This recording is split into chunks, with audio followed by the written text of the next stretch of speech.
We welcome Patrice Oneal in studio. Big Mama Prods on Twitter. Yeah. Talking a little bit about the NBA Finals. I know it's quickly becoming the past, but this LeBron James thing has a lot of people talking. Well, I mean, I don't think he point shaved. I just think point shaved. Like I said, I think I use a Justice League analogy, which is if you're in the Super Friends and a meteor is getting ready to hit the Earth, everybody in the Justice League turns and looks at who? Fucking Superman. But then Superman goes, what do I do? Well, hey guys, I don't know what to... It's Superman. You're like, uh-oh. You're the one who can fly. You're the one who can breathe in space. You're the one who can fly to damage and destroy that thing. What the fuck are you talking about? I just want to be a good teammate and help do my part. No, there's no part to do. I'm Aquaman. I only swim. I'm in the water here. By the time it gets to me, it's too late. I might be able to get 20,000 dolphins to jump as high as they can and try to hit the fucking thing. It's a fucking thing. But shit. Why are you putting this pressure on me? I'm only Superman. But who put the pressure on him? We did. Not him? No, look, man, people say that he just accepts King James. I think he loves being him, but he doesn't want to be him. He wants to stand on the outside of himself and just watch himself without dealing with the pressure of being him. He's the greatest player to ever live. There's no other player better than him physically. 6'8", /9, can handle, can jump, can body as big as a horse and strong as a horse. But he just doesn't want. He's not mean. He's not mean enough. Jordan used to do things to really demoralize people. Laugh at him. Close his eyes when he shoots free throws. Fake you out with one hand like a fake pass. Larry Bird used to do that kind of shit. Magic, Isaiah, they all were mean. They were mean. He's a nice guy, and he wanted his rings, but he doesn't understand, one ring in Cleveland would have been 20 somewhere else. Oh my God! Yeah. You see the heroic, godlike treatment that Dirk is getting, and not because he's a white guy. I mean, I rooted for him because he was a soldier. Stayed in Dallas, shitty Dallas, 7-foot bum who only shoots shoots outside jump shots, 3-pointers. Right. Who still does that. Yeah. Except he's been able to do it consistently. This motherfucker's not a force of nature. He's still the same Dirk he always was. And calls him a caveman. He looks like a caveman. Caveman face. Just a normal, that fucking I'm super humble guy who is starting to make me sick. This, Derrick Rose is that. I don't even think my mother. It's like, suck a dick, I love my mom too, nigga.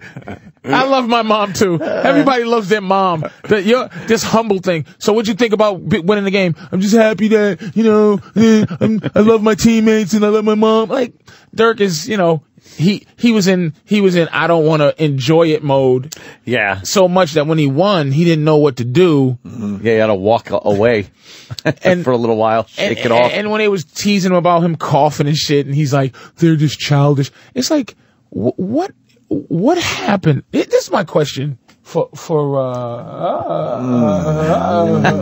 this is my question for life. Now, can we say, are we retiring the phrase sticks and stones to break my bones and names will never hurt? Is that now officially? It seems like we are. I think you're right. Is it legal for me to say I endorse hate speech? I don't give a fuck. Yeah. I want hate speech. Yes. Like, why can't I hate you in speech? Exactly. Why? I don't understand. I don't either. Not in this country. How avarice can look at? You know how much money it take me to go, fuck you, motherfucker, to everybody? $5 million. Yeah. $5 million is enough to tell. Suck my dick. Done. So obviously you're getting into the Tracy Morgan thing. I'm getting into everything. It's all connecting. That's what I was trying to say. It's all around us. It's all connected. But the Tracy Morgan thing is the big one today. Well, see, my thing with Tracy is this. I don't fall for no banana and no tailpipe. I don't listen to anybody that says it. I believe the opposite. I try to make the opposite opinion right away. Yep. Tracy's been that a long time. Tracy's been frivolous with his performances a long time. He say some ill shit. Not just fucking gay and shit. But here's what he's doing now. It's simple as this, man. Mm-hmm. The game we're in is like jail. You gotta be, there's no rogue, lonely gunslinger guy in Hollywood. There's no, I do it myself and nobody fucks with me. Do it my way. My way. It ain't none of that. You got to be affiliated. Like if you go to prison, you can't go in there and go, "Hey, I'm just going to read my gun books and, I'm just going to chill out." You got to join something. Yeah. And if you don't join something, the guy's going to find out. So who you affiliate with? Well, I'm just chilling out and just hanging. I'm my own person. I'm going to rape you. Because you have no affiliations, my friend. Right. You're not down with a cartel. So what Tracy? I mean, this is conjecture, but Tracy's just paying what he owe. It's like The Godfather. The guy goes, "Godfather," and he goes, "Well, you never even fucking say hi to me." Yeah. But you know what? Here's my deal. I'll do what you want, and when I need you, I'm just gonna come get what I need. And he goes, "You hear this? Knock on the door," and it's like, "You got to pay me back." Yeah. Tracy owes a lot of people his career. Because why do you think he could say? Now, trust me, people that know Tracy. He says some ill shit that he could get in trouble like he is for every day. Yeah. This time around, he said something, and they said, "Oh, here's a good time." Tracy, yeah, what? What's up? Yeah, you're in deep shit. We're gonna make you apologize, but you owe. And the fear that when you owe is that they're gonna take everything from you. Mm-hmm. So if they didn't make you, they can't really break you. And you see, I say they. It's the cartels, man. You do not look at gay people I know have exactly a powerful cartel. I affiliate myself with Jews, low level to mid level Jews, because they deal in money. You pay them dough. You here's your 10. Can I have a little? Can I do my thing over here? Yeah. Pay you this. I'm not big enough to get in big trouble, So is it possible that I can just do this? Here's your dough. Mm-hmm. And the thing I like about Jews, dealing with them as a cartel, is they don't want you to be Jewish. You don't have to join. You don't have to give anything but what you owe. Mm-hmm. You don't have to fucking, you don't have to fucking go to the parties. You don't have to put on the yarmulke. You don't have to do it. No. Mm-hmm. So it's a very fair thing. A lot of these cartels, man, you gotta be that. Got to be in with them. And, you got to be that. And believe everything they believe in. Yes. Don't speak ill of them. Yep. And the thing is, Tracy has to pay what he owes. And I knew that when Tina Fey turned on him.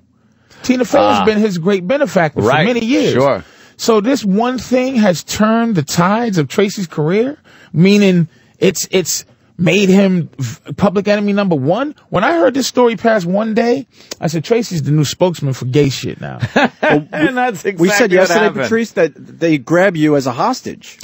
You don't have to be a hostage. But he's a hostage to Glad right now, and Glad will let Tracy know when they're done with him. They're not ever going to be done with him because it's power. It's corruptible, man. Like when a bully takes your money, he don't go, "Thank you, I just needed it today." He keeps going. Tracy had, I don't know how much money he got in the bank, but I would think it's enough to say no. Leave me alone. Fuck you. But he sets himself up where Tracy doesn't have. Like if I'm saying this, I'll hear from Tracy, meaning, "Yo, don't talk shit about." Shut the fuck up, nigga. Like don't. I'm on your side. I know what you're going through, but I made a decision. That's why people go, "Well, why Patrice isn't?" I don't want to owe that much. Mm-hmm. I don't, because there's people that count on me to have like a revolutionary attitude sometimes, just where I argue. Yeah. So I let a lot of people down if I put myself in a position to have to flop around on my belly. Have to be a spokesperson like that, or right. That's why I talk so much, because I want people to understand what I'm saying.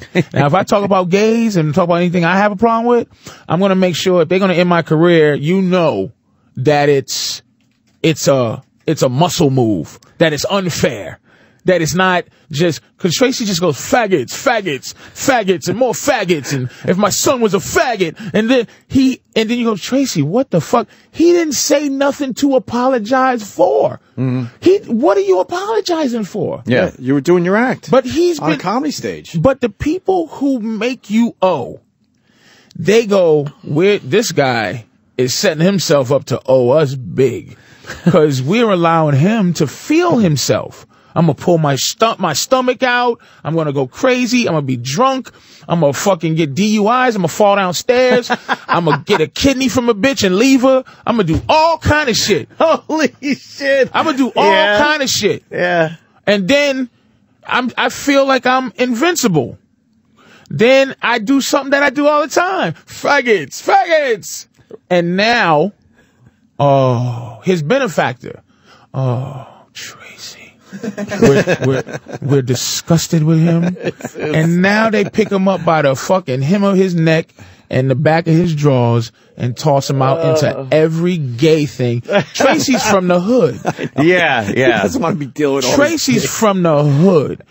You understand? Yeah. You're gonna you're now the new, from a guy who just goes faggots to the understanding, delicious spokesman for gayness. Right. You gotta watch, these motherfuckers watch TV and see the trends. There's a commercial I hate so much. I am a student of commercials, by the way. I hate this commercial so much. I don't know how to approach how much I hate it. Because gay also means happy. Sure does. Now, we can play that game, but gay does mean happy. Homosexuals have commandeered the word gay into where it's not happy anymore. Because there's a commercial, because the boss of the Phoenix Suns came out the closet. The boss of the Phoenix Suns is gay. And they do a commercial where they're playing basketball and the guy's like, hey man, you suck. Yep. Hey man, you ain't nothing. Hey man, you ain't got no jump shot. And then one guy goes, yeah, your moves are gay. What? Oh, yeah.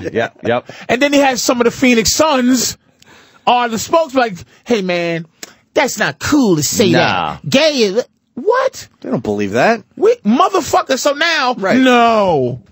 Fucking moms. Like, look, here's what we all let happen. We all let context be destroyed. Yeah. Context is gone.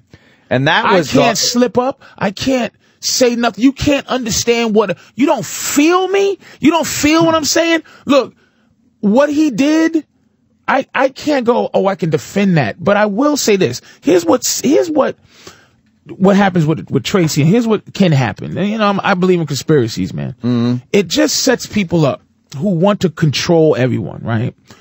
Where you go, okay, Tracy, a guy like Tracy, he isn't qualified to have an opinion.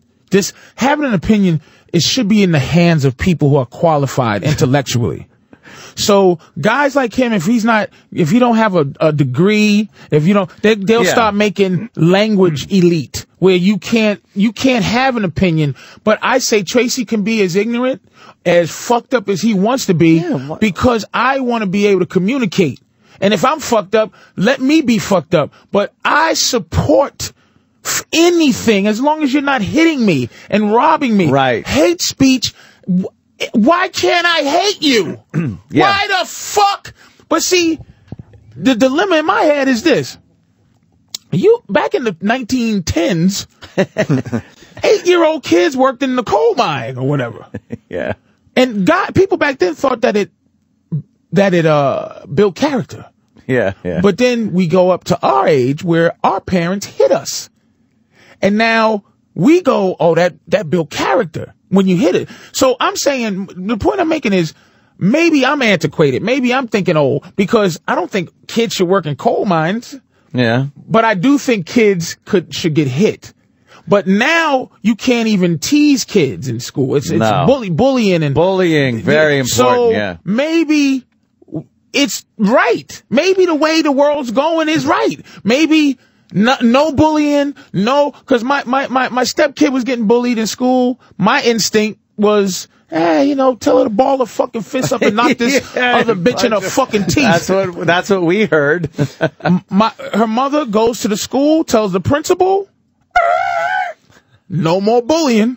No more bullying. Because bullying is gone now. But is it right? Is it wrong? I don't know what's going on. So maybe being against it is the wrong thing. Maybe being anti the world becoming. I'm in BJ's. I saw a box of a toy kitchen. A boy was on the front. I wanted to scream at somebody. There's a little sissy on the box, on the fucking Easy Bake Oven box. There's a boy. You know what? I think we're becoming our parents. What the fuck? You're right. You can't wrap your head around something like that. You can't wrap your head around. So that. you can't even be angry. You can't quite. Look, but someone has decided that's okay now in this society to put the boy on that box. Them, like we answering to a them. Yeah, that's not even. We don't even know, and we're not part of them. And that's our problem. We are part of the them. The them is the collective. Sure, but who's Tracy? Who's LeBron apologizing to? Hey, when they wake up, man, they're gonna be them. They're gonna just be them. Bubba. When they wake up in the morning, you know. So LeBron, when you said that, were you saying that you're better than people? Oh, man. He should look up in the sky for a second and go, yeah. Because let's be honest, I am. Yes, I am compared to them. Yes, I'm better than them. Yeah. I'm 25. I'm worth zillions of dollars for doing something that people are right now in the snow. Right now, they moved out. They shoveled pavement and they built a hole in the wall and they're practicing shooting just to be what I actually am. So how about this? If I'm not liked, how about everybody suck my dick? I got a good account. You can't get my dough. I got some gold buried somewhere. Y'all can suck my dick. You can talk about my mama too. I don't give a fuck. I'm 6'8". My dick is as long as a goddamn rowboat. I probably get my dick sucked in front of my wife. Nothing she can do because she's a fucking loser. But he backed off from his statement. Yeah, he should have went all in. Of course he did. No, I know. I understand. Of course he backed up from his statement. I like this a lot. I like it a lot because it's easy just to say that Tracy should be able to say whatever he wants on a comedy stage, but you really fucking painted the big picture here today, dude, sir. We all think that, obviously. This business is the beast. Yeah. And it eats everybody and shits them out. But here's what's funny about the beast.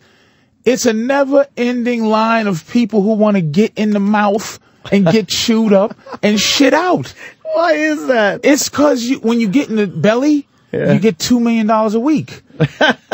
And when you get shit out, you're a pile back there, and you have the option to go get back in line and wait to go get back in the beast and get eaten and shit out. Motherfucker is and we line hilarious. You are fucking hilarious and profound. I want to find where it's just a couple of dollars.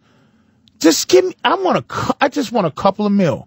And you know what part of the beast do you want to be in? Kind of in the esophagus? I'm not even. You don't want to be in the belly, right? Let me tell you something. I didn't even get to the beast yet because I'm 20 years. Yeah. See, when the beast pick you up to put you in your mouth, you shining. People see you. Sometimes, see what 15 minutes of fame is? The beast goes, ooh, throws somebody down and gets, that was reality people. Yeah. And this one people saw him in front of the mouth. This one was a athlete that had one good year. And they threw him now you see, ooh, that looks like a delicious young thing there. Eat, chew. That's why I love Charlie Sheen so much. He was in the belly. When you're making $2 million a week, doing anything, you're in the absolute belly. And for that fucker to betray his position in the belly, to actually get the beast indigestion was spectacular. He was a martyr. But and Mel Gibson too. Mel Gibson. He could have been the beast. He was so big. Yeah. And they turned on him.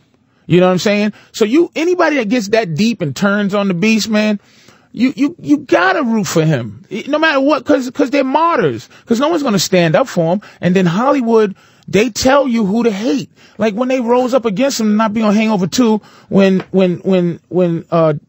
Mike, the movie was about trannies, fucking people in the ass, drugs, death, and Mike Tyson who got a rape conviction. And you motherfuckers decide to gang up on Mel Gibson. Say you can't be in this. He can't play a tattoo artist in The Hangover 2? That's pretty amazing. Come on, man. It's not hypocrisy, because that means that's a human thing.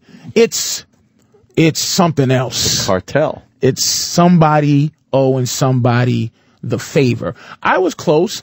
I was hooked in with the Spike Lee cartel. He had his own baby cartel that he's connected, but he's big enough for you to be connected to him, but he's connected to somebody else. And he asked me for a favor, and I said I can't. Gone. Off with the head. Dude. What was the favor? You don't talk about it. No, he was, and look, he put the most money in my pocket I ever seen in my life up to that point. He put me in a couple of movies, voiceovers. He had access to a lot of things and threw me in. That movie I did, the 25th Hour. Yeah. I really didn't audition for that. He said, "Hey man, you're a Celtics fan, ain't you?" I said, "Yeah, man, I'm from Boston." He goes, "All right, you got it. You got the gig." Like, he saw my comedy, liked me, sat me down. Yeah. He said, "You're in." You're in. Put me in this movie, was really nice to me, put me in voiceover commercials and all type of shit. I was seeing money I never seen before. And he asked me, it was some gig with, like Showtime. Something happened with Showtime, but they did me real dirty, but he was doing this movie with Showtime. And I said, "Man," I said, "I can do the part. I don't want to come read." But I did it through my agents. I did the right thing. He just bypassed my agents, everybody else. He called me personally and said, come do this. And I go, "Well, what am I going to do? Just say fuck my agents and fuck people that I have a business with? If I do that destroys my entire system. I feel like I should have a system like you have a system. I can't." He said, "All right." That was it. Wow. Damn. That was it. And that's how it is. Now, I only lost what I lost. I didn't lose fame, glory, and everything. I only lost some money. Yeah. But, they got motherfuckers, you lose everything. But see, it's everything that you want. You want shine. You want to, I sat twice up on the front row at MSG. My girl went with me, I think it's twice or once. It's so intoxicating when you're in the front row. You're looking around at who where else you is have there, to move your feet because you might trip the player. When they threaten to take that away, you get scared. Tracy got front row seats at MSG, man. Wherever he goes, people are screaming. Wherever he go, he gets right in. And somehow, if you fall from where he is, you fall way down. Yeah. Do we talk about Dane Cook anymore? Dane could still sell out any theater, any 5,000 seat theater. But the fact that it ain't Dane Cook Day no more, it seems like he's done, doesn't it?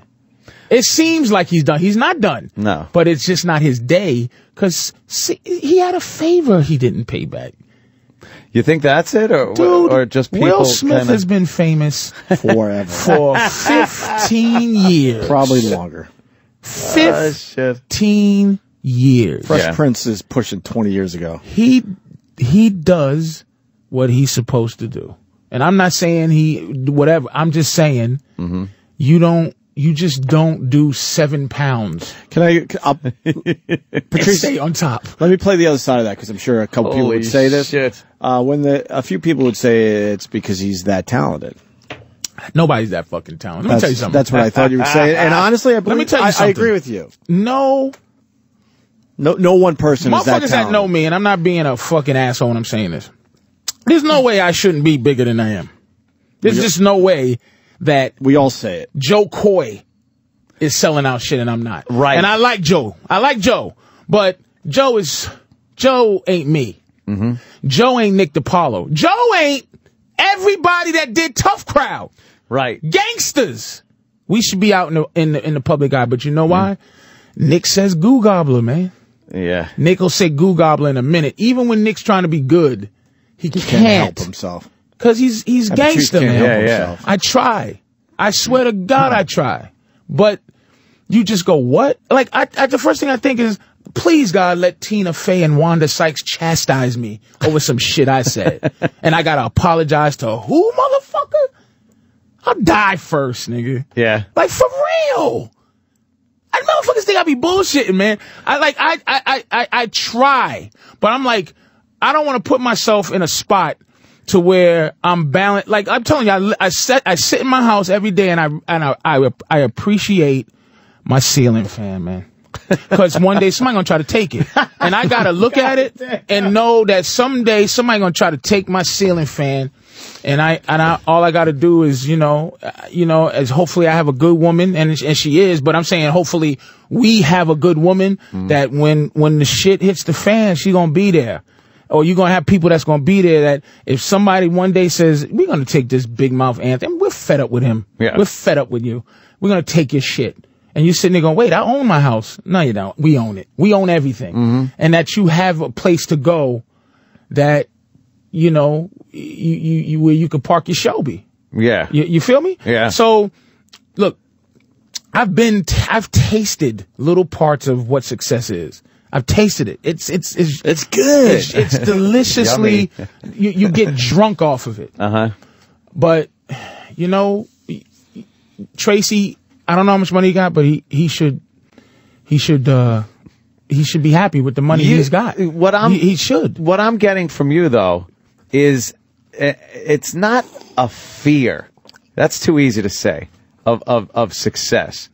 You don't want to put yourself in a position where you can fall hard and hurt yourself. And you owe. And The Godfather, luckily, what he owed was fix my son up. He got shot. And you go, ooh. But when you hear a knock on your door and he goes, I need you to do me a favor. You're gonna be at the dinner with the president, aren't you? Yeah. Or you're gonna be at a dinner with somebody I want dead. Right. I want you to put this pill in his drink. Oof. I don't. Well, what you owe is we're going to kill your whole family. I told you I want my favor. So you do that, and then you'll get caught and maybe go to jail. But your wife and kids, we won't blow the whole house up. But you owe us. And that's why you're in my debt. When you get to a certain... See, I deal with low to middle level Jews in my career. Okay, we talk shit, but if I get upgraded to the next level, okay, say I get a show on TV, say it's not too popular, but they keep it on for me until it gets popular. Well, favor. I fucking owe something. All right, Patrice, we need you to do a big favor. And I'm intoxicated. I'm in the front row. Everybody's like, Patrice, what's happening, baby? All the girls and shit. Oh, I love fat men. Yeah, I know you do, bitch. Hey, listen, I got dough for everybody. I'm making it rain. I got a $50 brick. I'm throwing money in the air. I'm getting my dick sucked. I'm driving in a $4 million 6-door car. I'm driving a 6-door Porsche. Faggots. Excuse me, I didn't mean it like get fucked in the ass, people, but pussy motherfuckers. I'm the shit. Yeah. And then Patrice Oneal, the shit, can't get a fucking job. Let me tell you something. When it rains, it pours. Punk comedians are tweeting vicious shit against Tracy. Punk motherfuckers that would never raise their fucking mouth against Tracy. Scared of him physically, scared of who he hangs with, scared of his fucking position. Never say no shit to Tracy. They're tweeting shitty Tracy comments. Cause the word is out. That's how far it'll take you down, where middle act comics have the balls to speak up against Tracy. And that's because the word is out. The word is out. Because I know these motherfuckers are pussies, man. Nobody got balls to stand up to Mel Gibson, Braveheart, fucking Passion of the Christ, all the fucking Lethal Weapon movies, all the fucking Mad Max movies. You think fucking Zach Galifianakis on his own said fuck Mel Gibson? He got permission. That's this business. Yeah. Jesus Christ. That's this business.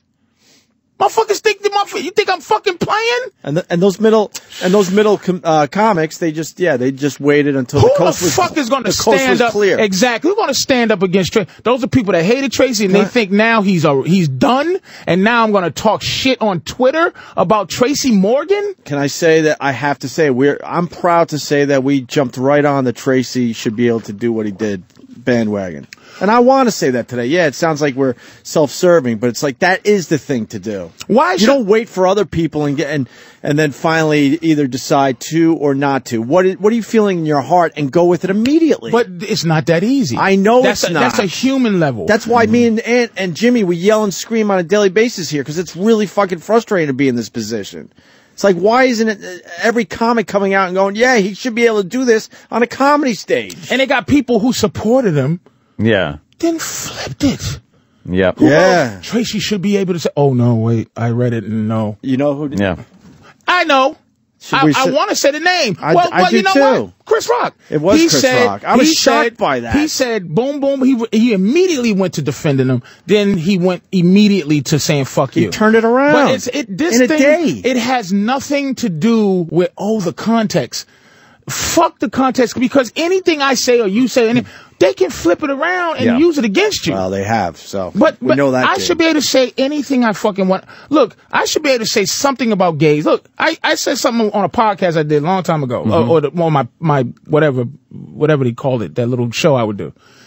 And I was playing the president, the president, and I go, why is being gay of preference and tying a bitch up and peeing on her a fetish? Yeah. Why is who I decide to fuck some type of profound fight? Mm-hmm. I just want to have that discussion. Because I'm here to say, look, it's not about love. Because I can go, man, I love you, man. I love you too, man. Brotherly. Right. I love you. Mm-hmm. I love a man. But it ain't gay until I'm fucking you. I love my dog. I love my dog. But it's not bestiality unless I'm fucking my dog. Till you start fucking. So if I fucking have a crush on you and I never tell you, I'm not gay. Right. I'm just...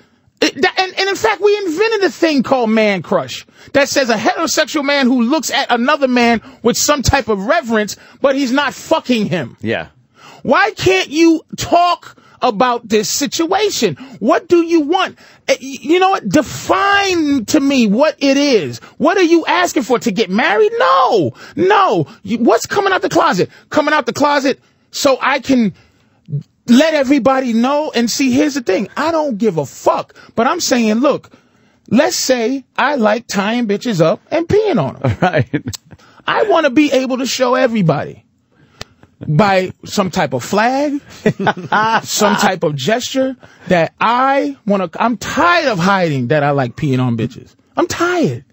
I want everybody to know because I don't want to live this way no more. I want you to know that I like to do that. And there are other people that like to do it too. Other people like to do it. And I want to get together with those people and share our experiences. And I want to fight for our right to pee on each other. And I want to fight to get married to a person under the guise that I like peeing on somebody. Now, if I'm saying some fucked up shit, please talk to me. Make me see different, because I don't give a fuck. Be gay, but it's forcing me to. I can't say nothing. I can't say shit. You can't, and no one will have that conversation with you. You will be fucking chastised, ostracized. I'm homophobic. Right. I'm not homophobic. Right. I'm not. Look here's my stance on abortion.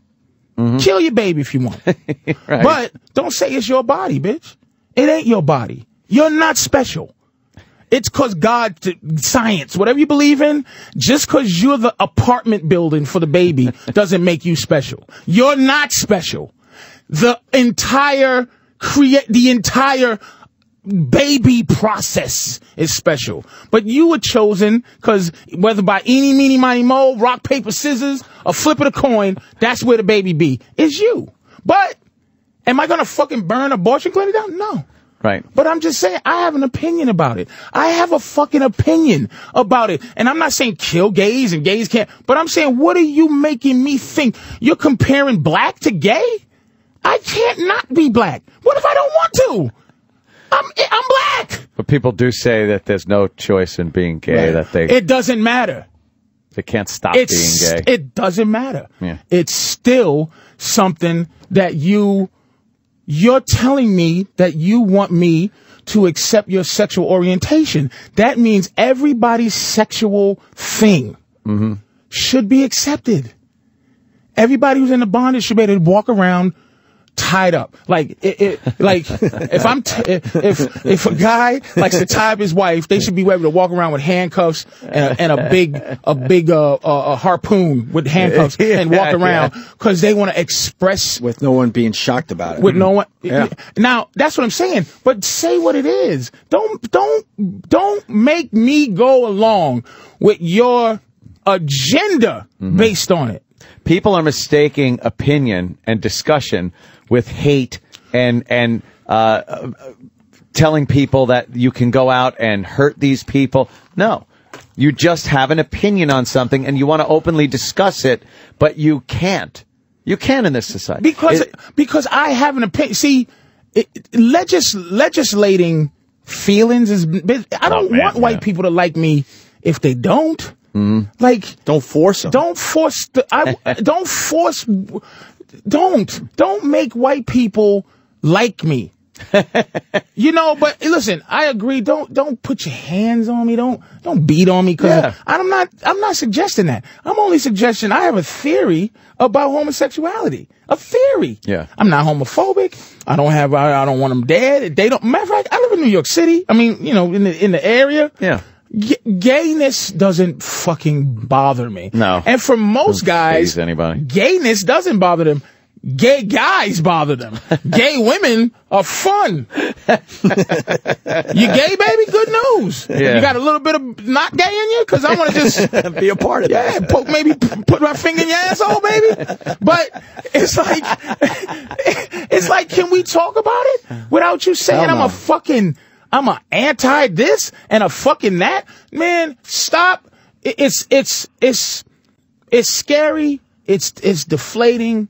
It makes me furious, man. It makes me furious because you feel lonely and you feel helpless because you know you have to deal with this shit to make it in this business. And I got in this business because I was a funny kid. And then I found out what comedy was, and it ain't funny. And I'm like, it tricked me. It tricked me.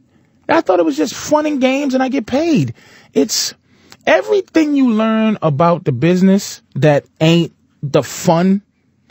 It takes a little bit out of you because to balance, for me to be a good businessman, holy shit. For me to be a good businessman, I have to take away from my innocence. Because being a good businessman means you got to be an awful motherfucker. Yeah. You can't be loyal. You can't be good you have to be able to chop heads, man. And it's sad because I want to have friends. Yeah, you just want to have fun and you just nailed it. When we're here from 6 to 10, this is unbelievable. This is the greatest thing that this is the fun you could part. do. But everything around it is such a drag, and it does start eating away at you. And it shouldn't be like that. We don't need any fucking bosses. Trust me. We know what the fuck we're doing. We don't, at this point, we don't even need a company behind us because of the shit that comes with that. And you would love to not have a company behind you. Yeah, we joke about it, but, and people beat us up for this, but we're dead serious when we tell our listeners that when 10 o'clock comes, even though we go past 10, but let's say when the show is officially over, we can't get out of here fast enough because we don't want to rot anymore. You stay around here long enough, it rots you. And people go, oh, that means you don't care about the show. No, you have no idea what the fuck happens as soon as this show ends. When you're dealing with, when you have humanity and you see that you're in a game where humanity, you're an idiot for having a dignity or just a philosophy that you live by, an individuality. You're an idiot. Loyalty in this business. Oh my God! If you're loyal to someone in this business, you're a fucking idiot. Anything you do that makes you a decent person normally, in theory, in show business, look, and I'm fucked up. I talk a lot of shit, but I have nothing to fall back on. I've been doing this shit 20 years. I'm hoping I don't open my mouth enough where I can't do a gig in Utah for a couple of bucks, so I can fucking keep my ceiling fan turning on. Yeah. Other than that big crazy money, people think, oh, he's miserable. I'm not. I'm just. It's scary, dude. It's scary. Good job, Patrice. I get the shakes when old white people say great job. I'm not. Good job, Patrice. You're supposed to hate me. I'm anti you. Now I'm in this party. There's free sushi, free, some pretty white girl is going, hi, I saw your special. And you go, you idiot.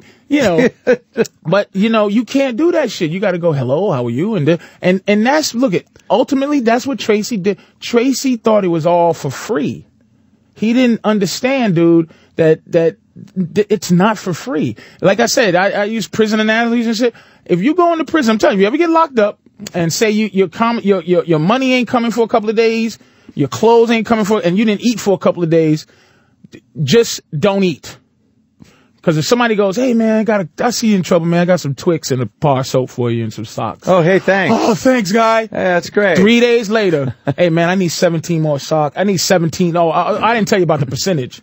I need 12 Twix and 1 Snickers, and I need socks, drawers, and sneakers from you. Yeah, but you didn't tell me about that when you gave it to me. Turn around. Like American Me, you get a knife in your asshole on a bag of rice. Oh, shit. And that's the game. It is what it is. See, but see, the perception, the last thing I'm gonna say, a lot of people carry themselves in the perception in which they think the business sees them.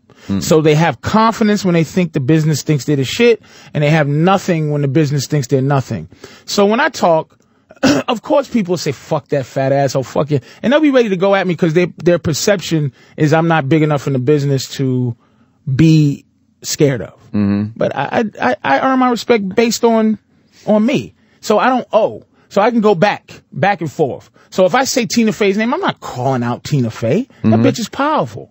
But I'm saying, bow down and say sorry to me for something you said. But Tracy's big problem, he didn't mean what he said. He just says things frivolously. Right. And he had no defense for himself because it came out with no meaning. He didn't say it for a reason. Me, if I say I don't like Chinese people, if I say, hey, listen, here's my issue with homosexuality, talk to me, motherfucker. I'll talk to you about it. And if you can convince, I'm a fair motherfucker.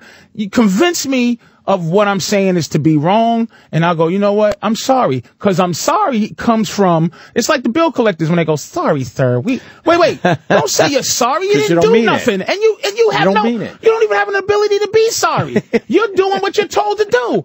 I made a statement and that I believe. If you don't believe what I say, let's talk about it. And if you can convince me I'm wrong, then I go, I apologize, man. You made me see different. Right. That's what an apology is. Not, I'm sorry, I fucking said faggot 80 times and you caught me. When I have to deal with people on the phone and they start with that sorry shit, immediately I go, don't say sorry because you don't mean it. Let's get this. Let's understand each other. Sorry, sir. Sorry. Really? I go, no, you're not sorry. You don't understand. Because if you're sorry, then you would see it my way, and then this would be the end of the conversation. Sorry, sir. That one drives me fucking nuts. I'm sorry. And I call him out every time now. Don't say sorry. Sorry. You're not sorry. You're doing your job. Yes. Sorry what? What is your, the way you're talking though, it doesn't seem like you then have a goal or anywhere you want to be. You're like a status quo. He's you just want your bit. ceiling fan. I think Patrice like you're in the wrong fucking business, obviously. It's fucked up because here's what I want to do. I'm going to tell you what I love. Yeah. This is why. Yo, wait. Before you answer that. Yeah. I think what Patrice is saying, a lot of other people could understand in other businesses, by the way. Oh, yeah, This is not it's just not the just entertainment show business. That's why this is a great great hour with Patrice. There are people doing just regular office jobs that have to deal with a lot of this shit on a different level. Well, cops. When you see the guy, cops that fight against the blue silence, and they're like, wow, man, why are you abusing this? Right. Why are you, somebody driving around, he's like, niggas and fucking spicks, and he's like, why are you doing this to these people? And he's like, what are you, fucking rookie? What are you, a homosexual, Taylor? What about just in the corporate world in an office? You see the guy. I'm talking to a lot of people right now. You see the guy that got the promotion over you. You know you're better. Yep. But he was playing the fucking game. He did. Simple as that. He did what he had to do. He played those dumb things that you just don't want to do. And you're an idiot. Yeah. For not doing it that way. But you truly are an idiot because that's the game you're in. You're fucked Those up are the by rules. by not being what that other guy was. So you picked the game, but I didn't pick this game based on what I find out is I picked it on the fact that You're a funny kid. I was a funny kid.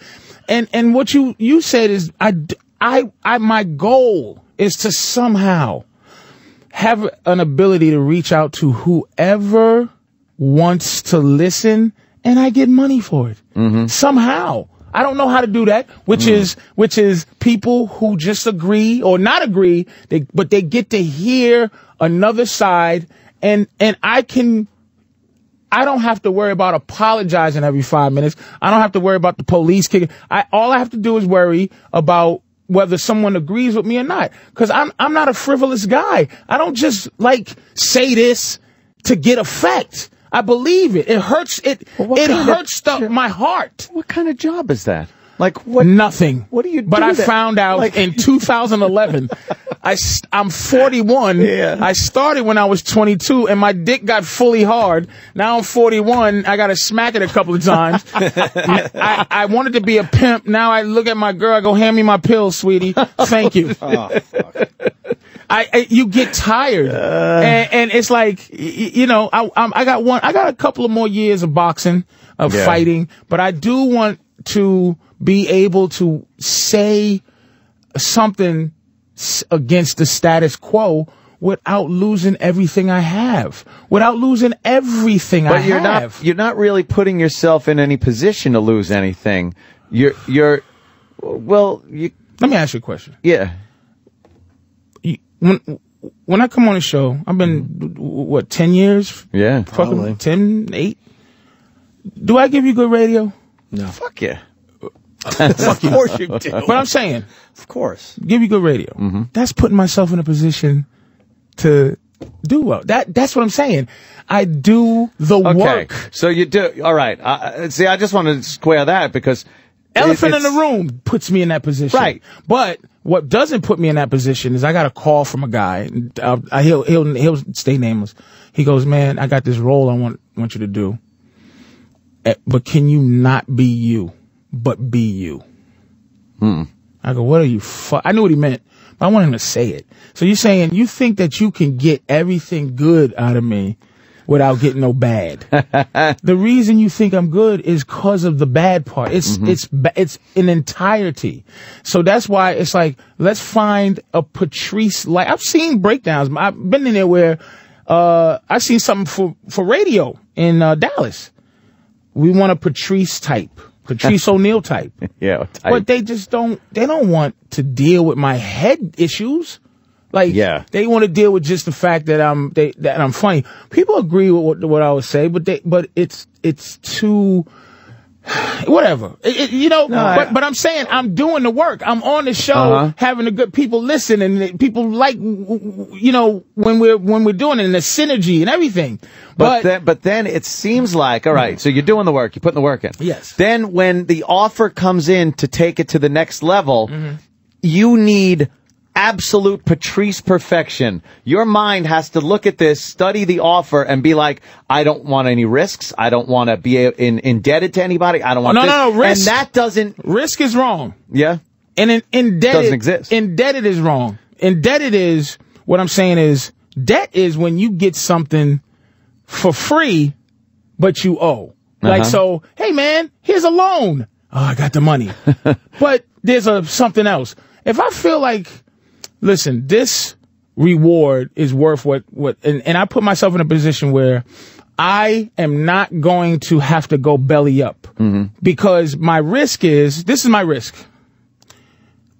I know it's very difficult. Somehow I'm still in the business, being who I am.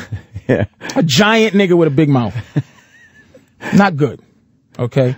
Somehow there's a market for that somewhere. But the market is, it's like the difference between you go to a party and you have marijuana in your pocket, or if you have heroin in your pocket. If you have marijuana, you go, hey, everybody, you want some weed? People go, nah, I don't want none, but you can smoke it right here if you want. Don't bother me. You go, I got some heroin. Motherfuckers go, I do it, but you don't fucking pull heroin out. So basically what I'm saying is, there's a market for me with the people, but it's not a market for me with the thing. The thing. I want it. I want the risk. The risk is I have an opinion that can be challenged by status quo, and then I can fight. That's my risk. Why should my risk? I'm not afraid of shit. It's the fact of, dude, you deal with these people up here. They say things to you, and you got to keep your job. But a lot of the shit, it's a lot to do with the money and the things you have that you want to keep good. So you deal with a little bit. And I've dealt with some little shit here, and then I dealt with some. But I go, you know what? Here's what I don't want to do. I don't want to. People go, The Office. I go, man, I don't want to be on a show where I give 18 hours of my life. And I don't give half-ass. I give my piece of me when I'm doing stuff. And it possibly, they could use it or not, depending on how they feel. I don't have the energy for that. So if I'm going to fight, I'm going to fight to be the HNIC. I'm going to fight to be able to say what the fuck I want to say and know it's going to be there. And that's what I want to fight for. But see, the risk is trying to be me in this business. My risk is this. My risk is opening my fucking mouth. It's risky. It's a risky thing. Yeah. So I'm not afraid of nothing. I just don't want to be at a party and somebody goes, Patrice, here, try this. What is it? It'll make you feel better. I don't drink shit that makes me feel better, motherfucker. All right, listen, the party's over for you. The party is over. So I want to go in knowing, look, man, my deal, and this is why I mess with Jews. I make 10,000, you get 1,000 and a tip. And thank you. We eat, laugh. I want to make my money, say what I want, and as long as I'm making my money, you leave me alone. Are we square? Bam! Are we square? Bam! Bam! Just like the mob.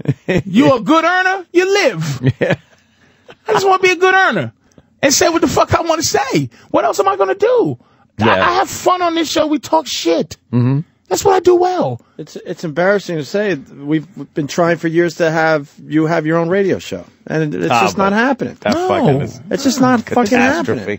We've thrown your name to these guys a million fucking times. And they know. A million fucking You guys times. have an access to great comedians. And I don't, of like course, great comedians. And I don't understand why they're not fucking biting. Because I don't get it. You know why? They know. First of all, they don't want to come up with money for anybody. That's the first thing. Yeah. You know, but it does cost a little bit. Nick, they know who, listen, they can't control you. When you don't have nothing, look, they can't control you if you, the way that you control a motherfucker that don't got nothing is you give them something.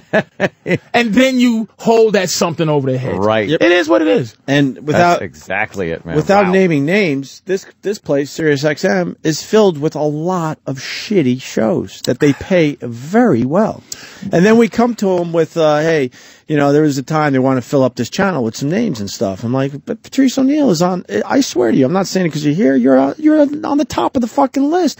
I've said it until I'm blue in the face. You know, nothing has happened. We almost had something going when we were just XM. Almost. It was on its way, right? Yeah, Black Phillip was fun. And it was ready to go to the next level, but it just never did. But here's the thing. But that whoever's saying, well, isn't he talented? What you just said will tell you the thing. You have some really mundane motherfuckers walking around. And I'm gonna bring in one racial aspect of it. This is another thing. You can't be a mediocre black guy. and have a job. That's why I said when racism's over is when you could be just mundane and have a job. Whether you hate Obama or not, he's a spectacular dude. He's like, you can't not watch him. The way he walks, the way he is. So the hatred and vitriol motherfuckers have for him is based on his spectacularness. You can't have a normal, regular dude. Look at, man, for me to be on the radio and make $500 a week, that's, you know what kind of bargain that is? Somebody might go, man, you're crazy, you should do it. Dude, I shouldn't have to work this hard. How do you explain those fucking fat traffic bitches then?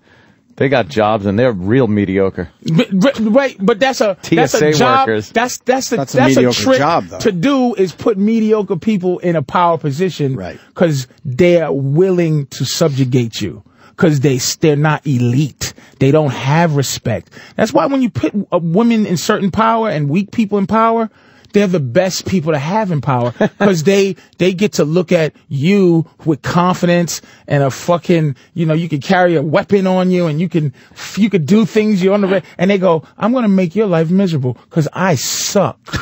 That's why the media is going after LeBron. Who's attacking LeBron? Short, bald nothings who are jealous of him. You give him a position where you can affect a powerhouse like him, and you think they're prepared for that? They're not. That's why mediocre people, they do that so they can control them, you know? But really, the only thing that scares me is, look, if somehow it rains some money, and I just could be comfortable that, you know, my mom's was getting, you know, sicker and sicker, and I can take care of her. Mm-hmm. My woman get her shit, and I can pay and keep my ceiling fan, I'll fucking do some free shit at my house. Yeah. I'll go on the thing and just talk shit about, that's why I respect Alex Jones. This motherfucker is a soldier. I don't give a fuck if you don't like him or not. He has the energy to do what he's doing. And I would do that. But dough is important. Yeah. Obviously. Dough is important. It's important to every single homeless. person alive, right? Jesus, that's what I'm saying. But to make that funny money, dude, you know, you look at, I go like this. I had an argument with somebody. I said, how the fuck is Ellen DeGeneres?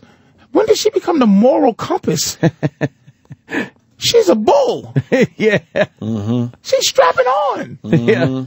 And are you telling me a big mouth nigga ain't got no opportunity? Somehow, the people who make things happen, they can influence anybody's thought process.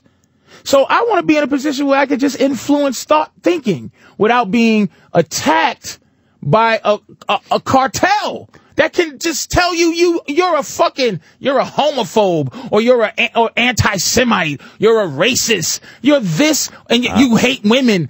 Motherfucker, so what? Yeah. I don't think you're ever going to see that, though. Unfortunately. I mean, it'd be great, but you're talking about some kind of fucking paradise.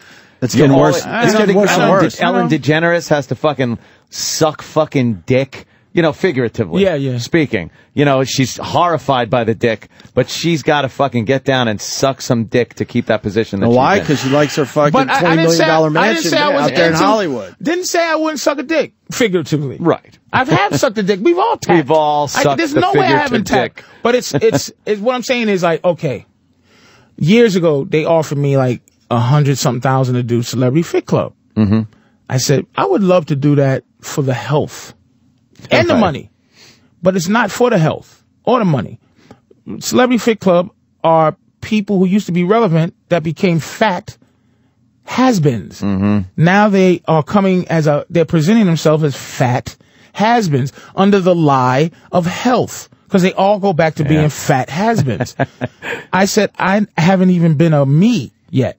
I can't do a fat has-been show when I'm not a fat has-been. Well, you could it's like people go, man, just go in backwards, man, take it in the ass, and then when things go your way, you could go, yeah, fuck you. Yeah. No, man. $2 million to CBS is ass wiping. It's to do research. Right. On how to make 10 million. It don't mean nothing. People like Charlie Sheen, 2 million. $2 million to Charlie's great, but $2 million to CBS is nothing. And you think that you can hold these people hostage? They don't give a fuck, because corporations kill us. They don't give a fuck. So I'm just trying to find my place where I'm sitting over there and people go, "Oh, Patrice." Yeah. That's it. I could talk shit, and whoever wants to listen, they listen and enjoy. You know, like my tweets. When I tweet, I try to tweet a nice tweet. I don't frivolously tweet. Oh, better tweet on this. I tweet shit that when you feel. I tweet when I think it's necessary to tweet. I tweet when I'm feeling tweetable. With that, it's Big Mama Prods. We should go to break, man. That was. Oh my God. Yeah, you summarized the whole fucking thing, man. Holy shit. That's wow. It's a life lesson right there today. The perspective. Remember last time you were in, you were singing the blues? Yes. Oh shit, with Warren Haynes. I want to play that today. That was good, man. I thought you pulled it off, man. That was embarrassing and fun at the same time. It was a moment. It was cool. Are you promoting anything, Patrice? Yes. Oh shit. Yes. Caroline's. Really? Yeah. I'm at Caroline's one night. Tomorrow night. Just one night. And that's it. Awesome. And it's not a big weekend. It's just one night. 8 o'clock show, one night to see Patrice at Caroline's. 212-757-4100. Full set. Hour and some Get change. your tickets now, because this thing will sell out. Here's Patrice Oneal with Warren Haynes. All right, this is a little weird. It's going to be Patrice Oneal, Warren Haynes. Man, this is all spoken. Man, you know I've been enjoying things that kings and queens will never have. In fact, kings and queens can never get. And they don't even know about it. In good times, great googly moogly. Great googly moogly. I have had my fun. If I never get well no more,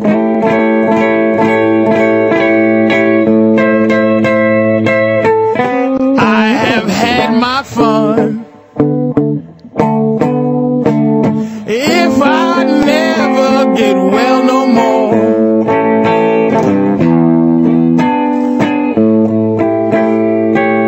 oh, my health is fading on me. Down slow.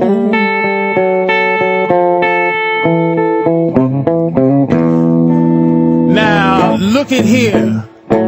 I did not say I was a millionaire, but I said I've had spent more money than a millionaire. Cause if I had kept all my money that I already spent, I would have been a millionaire a long time ago. And women, great googly moogly. Please write my mama, tell her the shape I'm in.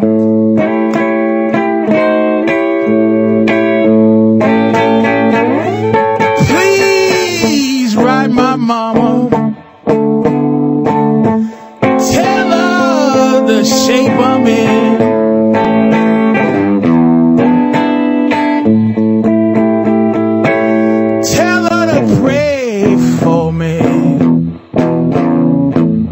Forgive me for my sin.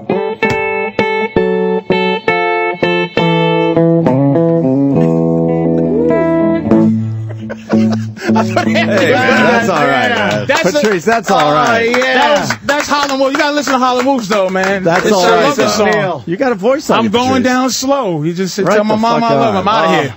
Sirius XM, the virus.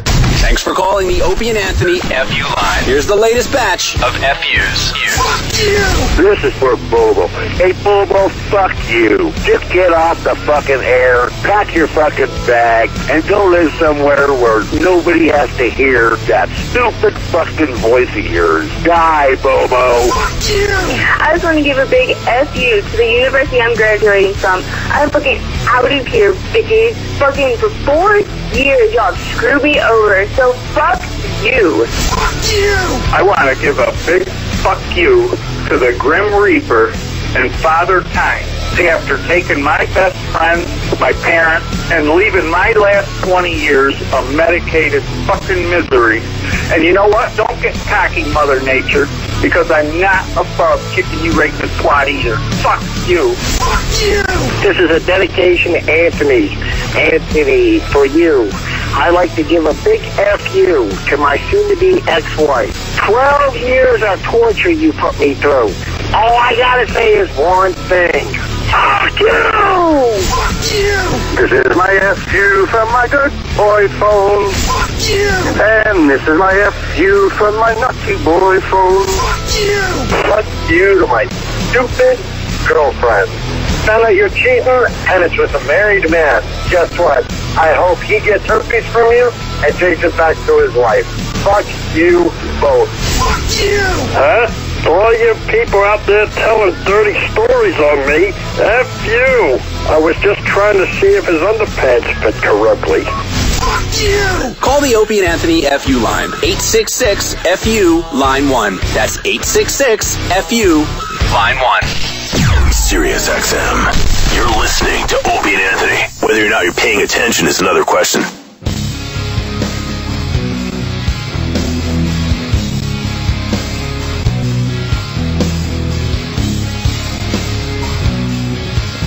Hanging with Patrice Oneal. I just checked my Twitter, and everyone's like, man, I want to follow Patrice.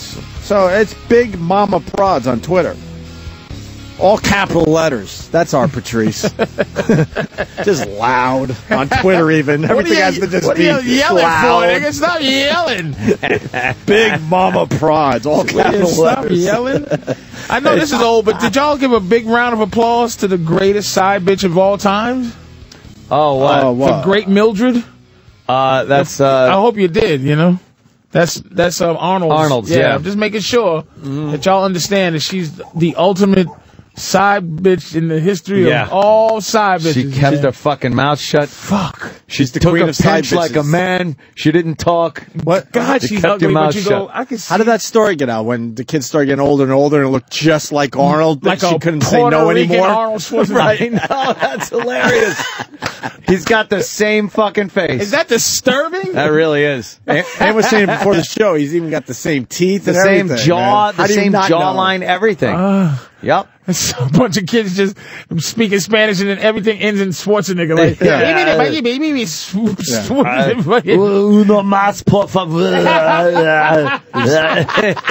Just lifting couches as a toddler. I mean, God damn, all the man. signs were there. Chet just looked at her. I just like, fucking goddamn that girl, that lady. Yep. I was just talking to Patrice about Hangover 2. You saw the movie, obviously. It was all right.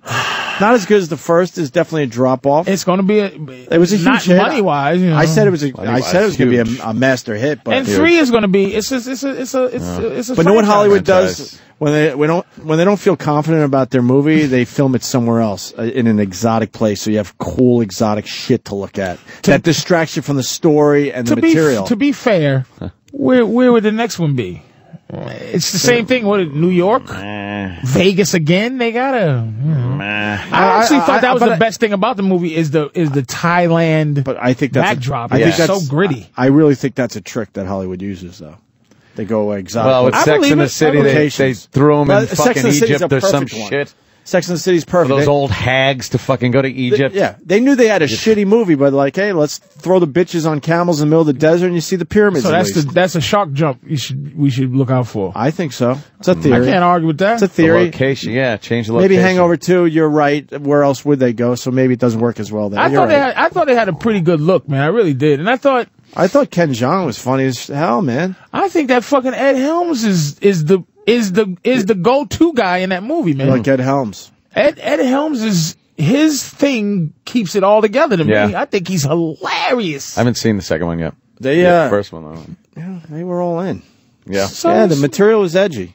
And the Mike Tyson at the end was so uncomfortable. Oh, man. Not in a good way either. Do you It's like, understand how painful it is to see Mike to Tyson see as him? the goofball? Because I never was a guy who subscribed to he's a bully. How is it that you knock people out and I knock people out for a living and I'm a bully? I'm fighting you. Bullies they don't fight. He knocked out other muscular men. Yeah. Why? You know, I never got that. Hey, Mike, he's a bully. I'm supposed to look at you angry before I fight you. Yeah. He's supposed to kick your ass. And now he's a dancing, singing fool. You gotta say fool. They turned him into like Mighty Joe Young. How bad does he want to be famous? Oh my God! Oh my God! Oh fucking! Yeah, look at it just hit me, man. Were you fucking?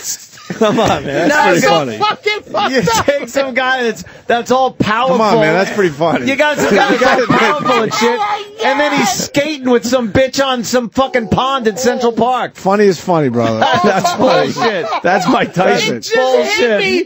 Mighty Joe Young, man. Yeah. The guy was all powerful. What did they do to him? And then he's skating on that ice thing with that bitch. Oh, falling on his ass. Oh, look at me. Good question. What did they do to him? He used to knock out guys. Yeah. Like an animal. And now he's singing One Night in Bangkok at the end of a fucking comedy because they realized, oh shit, we didn't put him in the movie yet. Here's something for you. He's in the last 60 seconds of the movie yet. That's it. Yeah. In the first one, he was kind of right in the middle there, you know. They said, I think the credits were rolling over his face as they were allowing him to make a fool of himself. Oh, is he the credits guy? I hate that. It was a big surprise for the... Look, if you haven't seen the movie, whatever, yeah. But it wasn't a bad movie, though. I have to say, it was better than I thought it would be. Ridiculous. There's definitely a drop off from the first one. Because it was the excitement of the surprise of the first one. Right. Yeah. But this one is no surprise, but I think they lived up to... They redid the first movie in Thailand, basically. Absolutely. And they're saying that the tattoo, Ed Helms' tattoo, the Mike Tyson tattoo, they're going to take that out when they make their Blu-rays. Really? Because the dude is pissed off. Yeah, but they told that dude to go fuck money. himself. It's a rap, I think. Yeah, like... He didn't get his dough. He didn't get his dough, so he's pissed off. He wants to sue, so they're like, fuck the law. No, that's done. So why are they taking it out of the Blu-rays? Maybe that was part of the bargain. It might be... Maybe that's part of the settlement? Maybe. But they didn't give him nothing. Oh, shit. They didn't give him I thought he had a good case. I thought so. Yeah, I guess it was an original piece of art or something. I would have fucking... Like, why not pay that motherfucker? Just give him a few bucks. Yeah. You know how much money when you see what that movie grossed on its opening weekend, it's already up to what, $215 million? They can't throw the guy a few grand or something, just like, here you go. I think it's a great franchise because the next one, who gets lost? How did they do? And what do they do? Yeah. You know, I think the next one's in Amsterdam. Yeah. So, but if they get tricked for the third time, where they have to run all over the city when the answer's right in front of them, oh no, could they at least change that? He was in the red light hooker's pussy the whole time. Right. How did golly gee. Two movies in a row. 2 movies in a row. They're searching all over the fucking place, and they never had to leave the hotel. But that's you know what? If they do that for a third time, why do they change it? Now the third time, everybody's going to go, oh, he's fucking over there. He's going to be in the closet the whole time. He's under the bed. We didn't have to leave the room. But this time they're going to trick us. He's in England. Woo!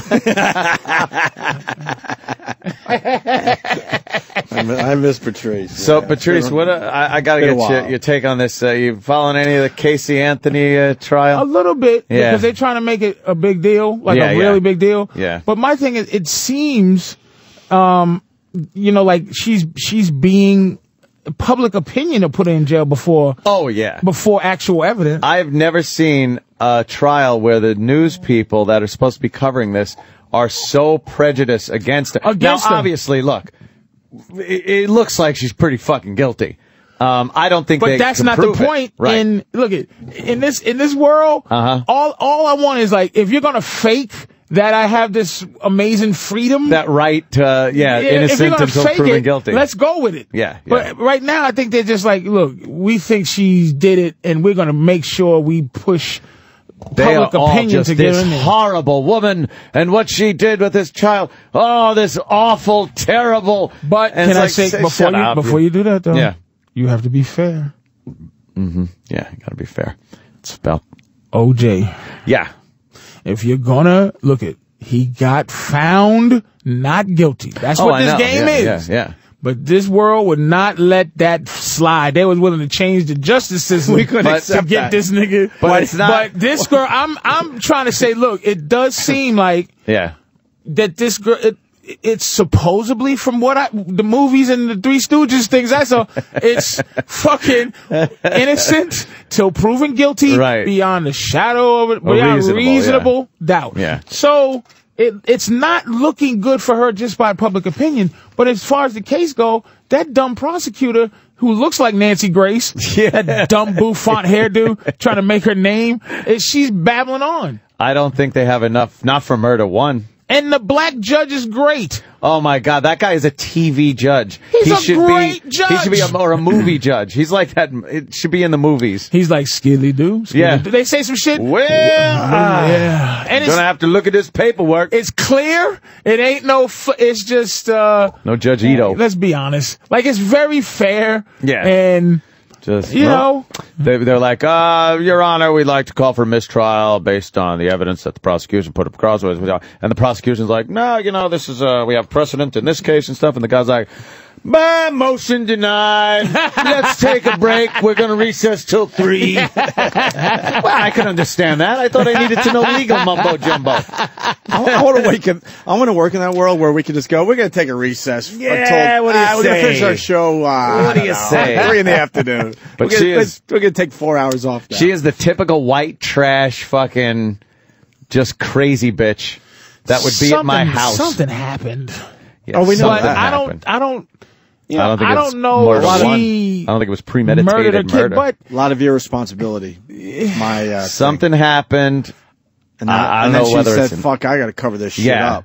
It's more a cover up than it is. she liked to party. Yeah. You know, so And something. the kid got in the way of the party. Something bad happened because I know I always think sometimes if I'm looking down, texting or doing something wrong I ain't supposed to, and I go, what am I? Sometimes I stop and I go, I envision myself hitting someone. Yeah. And I go, what the fuck are you doing? But then I envision myself leaving. Yeah. And leaving the person fucking flapping like a fish in the street.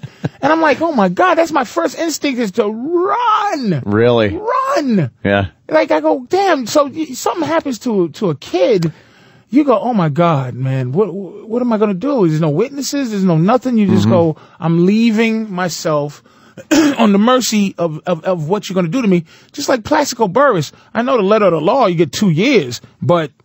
Like he shot himself. like prison is supposed to be a place for redemption and to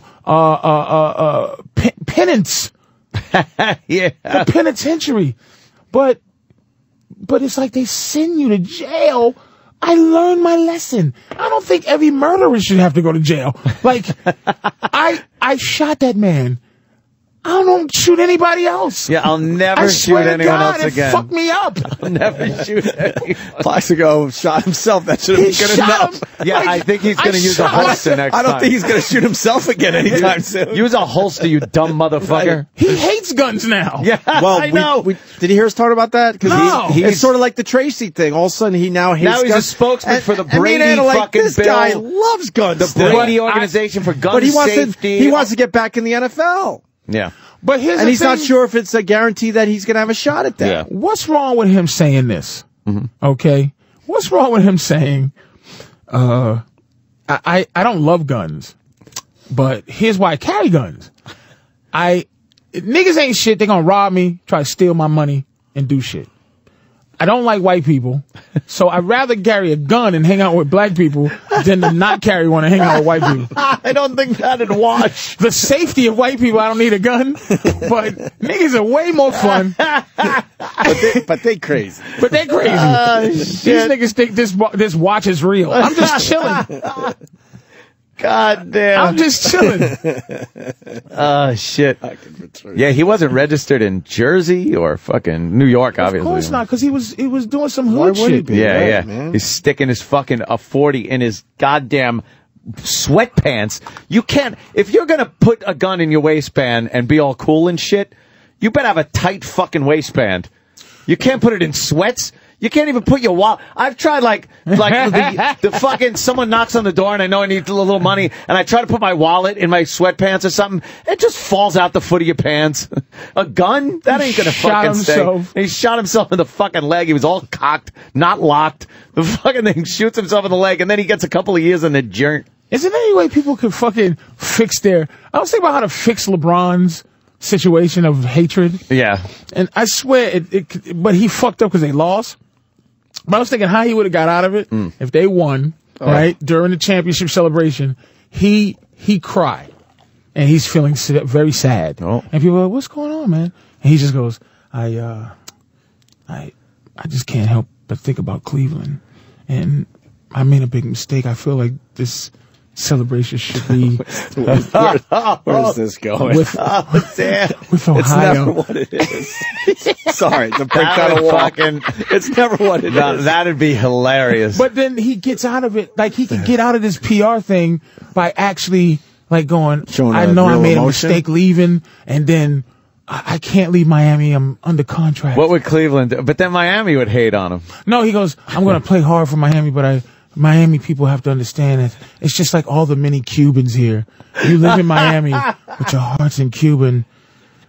I made a big mistake. I dedicate this ring to Cleveland. And that owner's funny looking son. Wow. I remember that. He went deep. Nice. Oh shit, man. It's like he just has to play that PR thing. Yeah. Instead of apologize, he just fakes it. Now I think Cleveland people would stick their middle finger up right at him. Yeah, they go fuck you on it. But the rest of the world will go. What do you think? He's all right. It's obvious. He's all right by me. It's obvious the rest of the NBA cities. What the fans in Miami? What do you think they're thinking today? Are they a little fucking like, what the fuck, dude? Nah, because they're fair weather fans are like Atlanta fans. They don't give a fuck anyway. They're not real gangster fans. They was front running. They were motherfuckers who enjoyed the enjoyment. But when they were down, like, look, Dallas came back from 15 down with 6 minutes to go. I was watching that shit this morning. And that was it. They won 3 in a row, man. Fucking Miami was down 10 with 3 minutes. The fans would walked out. They did. On the way to their yachts. Yeah. Did his stock drop in Miami a little bit? For now, yeah, of course. Yeah, you can't. But here's the thing: the thing with them, though, if I may give the advice that I think how they win. I like Wade, by the way. I love Wade. What I'm gonna say, out of all this, they got this thing where they're trying to share. It's like, no, you shoot LeBron. No, you shoot Christopher. It's like Dwayne Wade has to take over and go, you two pussies are my running. This is my team. You could tell now. Mine. So shut your fucking mouth. Grab rebounds. It's no more the 3. It's LeBron put himself in a situation to be the 2 guy. Superman is the 2nd guy. Batman runs the Justice League. Can you imagine that Justice shit? League fucking Wayne's gonna take control now. Yeah, he's not bullshitting around. No, I could feel that. He was screaming at him. He was giving looks like, what the fuck? Yep. So next year it's going to be, I think there's going to be some cracks in their friendship even a little bit. I don't think, that's what happens when you mix business with pleasure. Right. They thought it was going to be, right now, and then they found out Chris Bosh is a wailing sissy. He's a sissy. He cries like a fat black bitch at church. Yes. He dropped to his hands and knees. You saw that? Like his motherfucking first cousin died. He was like, this is what wasn't supposed to be. You didn't see that motherfucker? I saw. Knees buckle? I saw. Over a basketball game? I saw, because he believed it, man. Like, we were supposed to win. Jordan's father was murdered. He came back and won 3 championships. Yeah. He identified the body and got back on the court. That motherfucker didn't quit till the next year. Right. He took a break then. Yeah, then he finally took his break. He took that break. He won a championship, cried because his dad got murdered at a parking lot. Yeah. He was still beat Utah Jazz. He was crying as he was hugging the trophy. Yes. A pretty amazing NBA moment. Fucking Kobe got a rape beef. He's dropped 80. Yeah, he had that shit on his mind. White bitch in Colorado got a sodomy rape beef charge over his head. That nigga dropped 81 points. What do you know about that rumor? We didn't really talk about it much because I didn't know much about it. This is the fuck rumor again? Yeah. Well, I'm gonna tell you. I'm suspicious that LeBron's starting to fucking put these rumors out there because he's scared of winning or something. Rashad Griffin, he got on the radio. I heard him say he got on the radio. The way he denied it, I believe him. He sounds scared. He said, man, I don't know her. I know I didn't fuck her. No. He said, he said sorority, but he meant fraternity. He said that our fraternity is too fucking small. I called his stepdad or whatever. He said he called some people. I don't know who he called, but the way he sound like a motherfucker that said, oh my God, please don't put me in the middle of no shit like this. Yeah, yeah. I believe him. I had to believe him. He said he called their people and their people said, we believe you. Who's starting that shit then?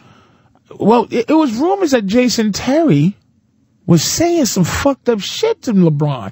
Like, Jason Terry said he ain't gonna be able to guard me. But I heard a rumor on black websites that Jason Terry was saying shit about LeBron's mom's getting fucked. He was saying shit that's why your boy's fucking your girl now. That's why your boy was shot. It's all hearsay. But that Jason Terry was fucking with him bad.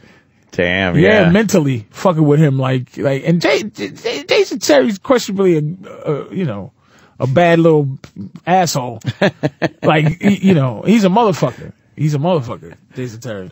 Apparently so. Yeah, but that rumor, it was squelched, but I believe that he didn't, do that. What's that story I heard this morning about, goddamn, supposedly some guy got his ass beat because he might have had a sex tape of Shaq. Oh, yeah. Shaq sent some people out to fuck somebody up to get that tape back. Shaq wasn't implicated in any of this, but there's something went on. They grabbed this guy and beat the living piss out of him and just kept asking him, where's the fucking tape?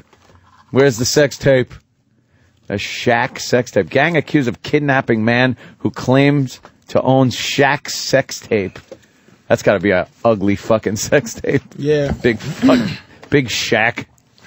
Just you pounded away. You ever fucking you ever fuck a girl that fucked a celebrity and you just want to know how big they packing? Just to know. And the word you think Shaq, I messed with a girl that fucked Shaq and you think Shaq would have a baby arm. Yeah. But they said he was fucking, and that's probably, if he had a baby arm, you fuck it, watch the tape. Yeah, yeah. I would try very hard to get my sex tape back. If you didn't. But maybe he does have a baby arm, but because he's 7 foot tall, it doesn't look like a baby arm. Nah, an 8-inch dick is an 8-inch dick on anybody, I think. You don't need a 14-inch dick. Because you're 10 feet tall. Okay, good point. The vagina is the same size, so, yeah, that's not going to make a difference. Yeah, he supposedly, well, we can't prove it, but obviously he might have sent some boys to rough up some people. He like I said, he hasn't been implicated in anything. Or at least he knows people that would do that for him without him asking, probably. Yeah, that'd be odd, wouldn't it? Somebody just beats the shit out of this guy if the word didn't come down from someone that at least knows him very closely. Mm-hmm. You don't just all of a sudden go, what? Some guy's claiming he's got a Shaq tape? Mm-hmm. I like Shaq. Let's go beat the fuck out of this guy and torture him until he gives us the fucking tape. Wait a minute though, but please don't rule out a dumb bitch that said that's why Shaq that's why I got a sex tape fucking Shaq. Yeah. Or my girl fucking Shaq and I gave it to this nigga. And they said, what? Yeah.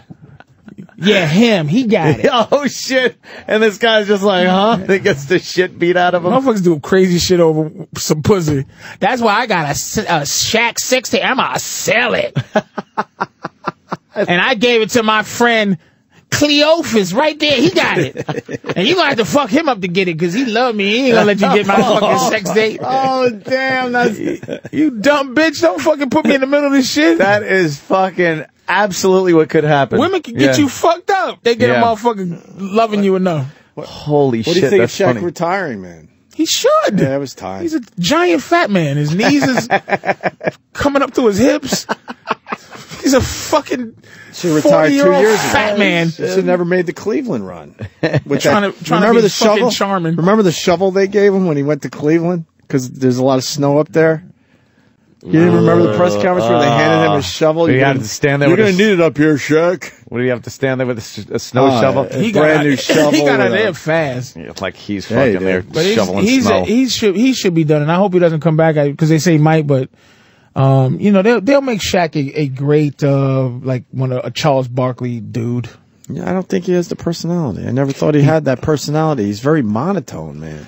He thinks he's hilarious though. He does, right? But his delivery is very, very. I see high. Use I see high. I love Barkley. He's just fucking. There's really nothing going on. Barkley there. was trash in Miami so bad. Barkley said, he goes, I hate, it's something about that team that makes me sick. Oh, shit. A lot of fucking smack talkers in basketball. I think more so than any other sport. Oh, yeah. Did you tweet this? Patrice's tweet after the Heat loss about LeBron has Superman abilities but wants to be a Wonder Twin. Power of a bum. Power of a bum. No, form. Oh, form of a bum. Form of. This guy wrote power. Yeah, form of a bum. Almost famous today. And you don't care about hockey, obviously. You're from Boston. You got the Bruins Game 7 tonight. Actually, somehow I care about it. You do care. Now you care It's because... It's been a great ugly. Boston, yeah. It's been a great ugly series. I'll be watching tonight. It's not been an ugly series. It's been fucking, hard for Boston to score in Vancouver. Right. And then they scored 90 goals in Boston. Mm-hmm. I'm just saying ugly with the hits and everything that's been going on. Oh, man. It's been great hockey. That guy Patrice was his name, Bergeron maybe? He got fucked up. Sometimes, you know I'm getting old. You know you're getting old when you can't watch violence no more. Like, it just makes you go like, oh. I used to go on sites to see beheadings on a regular basis. Damn. Now I can't, now violent hockey hits. Yeah. It's and the guy sitting there doing the shake. That bothers you? Oh, I watch these websites. They'll have, somehow young women are getting very brutally violent. Dude, I've watched those videos. It's crazy. They're beating the living shit out of each other. You know what I can't take on those fight videos? I can take like the punching and shit like that. When someone's down and they get kicked in the face, they get kicked or their and head stomped. stomped, like when their head is just bouncing and they're knocked the fuck out. I don't like that. I don't like the No, violence. I don't like no that. more like I think that. I'm I don't with you like on that. too, yeah. I don't like No. that. And girls are getting brutal. Crazy. Young teenage girls are becoming fucking animals. Yeah, just crazy, man. I like the fights though where the guys are like, oh damn, nigga, and he's picking up weave pieces. He's picking up fucking weave pieces and they're showing them to the camera because these two bitches were going animal on each other. I was scared of adults. Now it's like, my mother came to visit last year and some kids was doing something and she goes, now, you know y'all ain't supposed, I said, mums. Mums. No. This ain't back in the day when everybody goes, sorry, miss. Kick my mother's fat ass and she'll die from one punch. Like, mums, please don't get killed trying to be old lady Respect Jones and shit. Oh, God damn. Miss Respected Jones. From the block.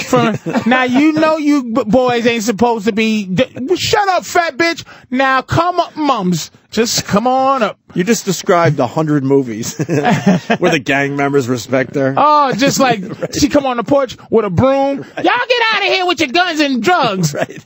Shoot that fat bitch in the leg. Please don't shoot my mother leg. Sir, sorry. Sorry. Mom's Sorry. get in the house. Mums, this isn't the movie. Yeah, this ain't the please.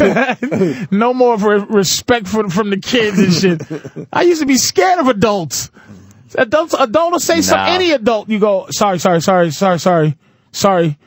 Now, young kids walk by. What'd you say, old man? I told these two fat girls, hey, can you, sweetie, you see these cars, you see people, you just threw a bottle. She looked at me like, oh, what were you talking like, what the fuck, nigga, please. What is this? You Look. can't. Oh, shit. I saw this one. This is a laundromat fight. We were just fucking, Oh, okay. You popped it up. Thank you. Yeah. I thought it was on TV. Pandemonium in a laundromat.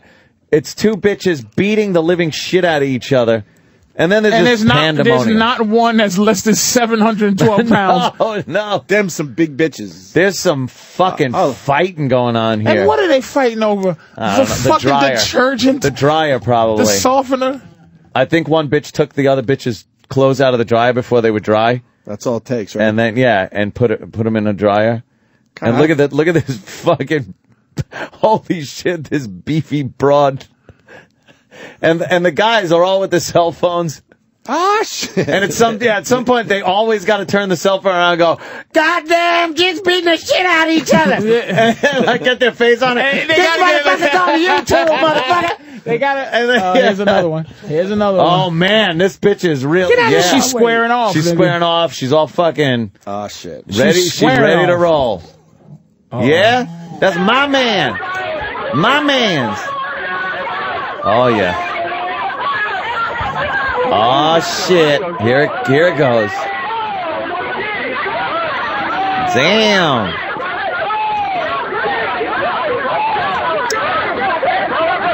I don't know. Man, they got one where a girl gets hit by a tire iron. Oh, fuck. Let's try to find that one. She got hit by a tire iron and goes down in a heap. And they're looking for whoever did it, though, because I think that girl either died or was close to dying. Fucked her up. Fucked her. And the girl hit her like it was WWE, came up behind it, looked fake almost. Oh, man. They're getting brutal. But they got some white bitches on there, too. Oh, yeah, that's what I mean. I was going to say that. Doing MMA and shit. They got white bitches doing like a set-up official MMA. They got one where these two white girls are fighting, and the mother's daughter, the daughter's losing, and the mom's clocks one of the girls and then puts the daughter on top of her to finish, Jesus Christ. I don't know what's going on. What the fuck is going on? Is it just that there's so many, like, cameras around? Oh, of course. But this shit really wasn't happening. I don't remember this shit happening in the schoolyard, as they say. I think. In the schoolyard. I don't remember I think a lot of this has always been happening. I don't think so. We're just filming everything. I don't remember seeing this shit. We all walk around with fucking video cameras now. Every single one of us. Oh, what the hell is this? It's some bitches bent over. Oh, these are like some fucking park performers. I've seen these guys in the park. And then the one guy jumps over the civilians. What the hell? These dumb tourists. Don't know. They're probably getting their pockets picked. What the hell are they? What's the gimmick? These guys put too much work into panhandling. Just got to stand there with a fucking bucket. What happened to the bucket guy? Yeah, where's the bucket guy? What's the big deal with this video? Because I just saw this exact act in the park a couple days ago. And what happens? Somebody's getting kicked in the head. Oh, he did a flip over the top of him. Oh, there's nothing going on there? There's not more? Yeah, okay, yeah, I've seen that. Those guys perform in the park all the time. Yeah, they had some white bitches. Why'd you do that? It's all hype, man. They set it up for about 10 or 15 minutes, get everyone's money, and they do one trick where and then the one guy jumps over, 6 or 7 people that are kind of hunched over. Just get your fucking bucket out. Need food. Get yourself a little kitten. Put it on a blanket. Hey, whatever it takes. We mentioned the OJ trial. The only reason I go back to that is because 16 years ago, one of the greatest moments happened. OJ trying on that fucking glove. The glove that did not fit. With that stupid Marcia Clark, like, just accepting what she was seeing instead of saying, what the fuck, will you put the glove on? All I remember about her is her sickly hair. Oh, yeah. And then she had like a makeover by the end of the trial. She was trying to get herself better hair. She realized she was becoming famous. Yeah. Might as well look the part. All of them did. You know what? I remember the name Judge Ito 16 years ago. Judge Ito. Oh, I remember Ito. Judge Ito. Darden. What is he doing Christopher now? Darden. Christopher Darden. Is he dealing with, like, traffic shit? Judge Ito's somewhere? in fucking traffic court. Yeah. You know he's probably still behind a bench somewhere. Damn. That was it for him. Darden's probably a researcher for a low-level judge. Yeah, because he's the guy that lost the fucking case. Precedents. Mm-hmm. Yeah, a couple of those guys actually are still working. God, I forgot about him. Did you finally forgive OJ because he's in jail? Yeah, he's locked up. Poor OJ with his bad knees. Can he get out for this and then he go back to normal? What? Why did Marcia? Did she ever comment that OJ had to put the glove over the other glove? First of all, did that ever come up? I don't remember. It's been so long. Look how hard he's fucking. Look how hard he's like. I don't fit. Look how hard he's fake trying. I know. That's a Naked Gun fucking acting move. But you know what why did it need to fit? Yeah. What? Yeah. What? You have to have great fitting gloves to commit a murder. Wouldn't you like maybe get a glove that doesn't fit quite right, or maybe it's a little too big? If it doesn't go over the fingertips, you just need must the quit. Yeah, you just need the fingertips covered. Yeah, like it doesn't need to fit. That is great. It's like, so what? Yeah, you're so right. Just hold the way it fit him. Yeah, was good enough. You could hold that knife. Right. You could hold a knife. But Marcia Clark was too stupid to understand any of that stuff. Like, so what? OJ's like, look, it don't even go on. It could fit just like that. The best part is OJ knows damn well that was his glove and it fit perfectly. And when he first started trying it on, he went, holy shit, this doesn't fit. He's putting it on, too. It's like, why would they allow him? They were trying to go for this moment where, let's get the murderer putting the glove on. The jury's going to actually see the murderer putting on the murder glove. And they thought it was going to be so good. And he's like, this motherfucker don't fit. We're watching the video right now. And when OJ first tries to put the glove on, you see the surprise in his face. Like, holy shit, it's not going to fit. Yeah. But I use these to kill those people. And then Darden is just like looking at the glove like, how does it not fit? We did this a million times. And they fit when I killed those people. I swear they did. Some people say it was OJ's son. Really? I don't think so. Do you think OJ killed those people, Patrice? Yes, and I'll tell you when I realize it. When he hold on. Let me back you up because I know what you're doing there. When you first heard about this, it didn't matter. Didn't matter. Yeah, then it was just watching it. And yeah. Okay, when did you realize? Sorry. When he wrote the book, If I Killed the Bitch. Is how I would If I killed the bitch. Why did you do that? That's classic. I didn't do it because if I did it, I'd have drowned a bitch in the toilet. He just gives all the details, but he's safe because the book was If I did. If I killed this bitch, here's how I would have did it. Wasn't the if in tiny font too? Yeah. If I killed the bitch. Yeah. With if in a horrible little tiny font. That trial was very racial. Oh man. Yeah, it was just very racial. And like it didn't matter if he did. It's just the fact that he got off is when I got into it. You know? Yeah. But whether he did or not, I wasn't too much into it. Like I didn't watch it every day. And look how the cover is too. Yeah, the if part is in the middle of the eye. So oh my God, where's the if? That is right. That's by the Goldman family. If I did it. Oh, okay. That's the other book that was put out. You motherfucker. That if is the littlest if. The if is inside the eye. Yeah. Shit, that's classic. Mm-hmm. But when we should break again. Yeah, we got some shit. All right. Yeah. Well, it's just commercial stuff we got to deal with today. We're a little behind on reads, are we? Way behind. Well, then why don't you fucking do some? Can I remind people I'll be at Caroline's? Oh, sure. Yes. We're going to finish up with Patrice, but he's playing Caroline's one night only tomorrow night, 8 o'clock, 212-757-4100. These tickets will sell really well, so get on the phone and get yourself some tickets if you're going to be around. Thursday, tomorrow, 8 p.m., Caroline's, 212-757-4100. Sirius XM, the virus. Follow the Opie and Anthony Show online, Facebook.com/Opie and Anthony. Twitter.com/Opie Radio, Twitter.com/Anthony Cumia, and Twitter.com/Jim Norton. And now, the Opie and Anthony Show.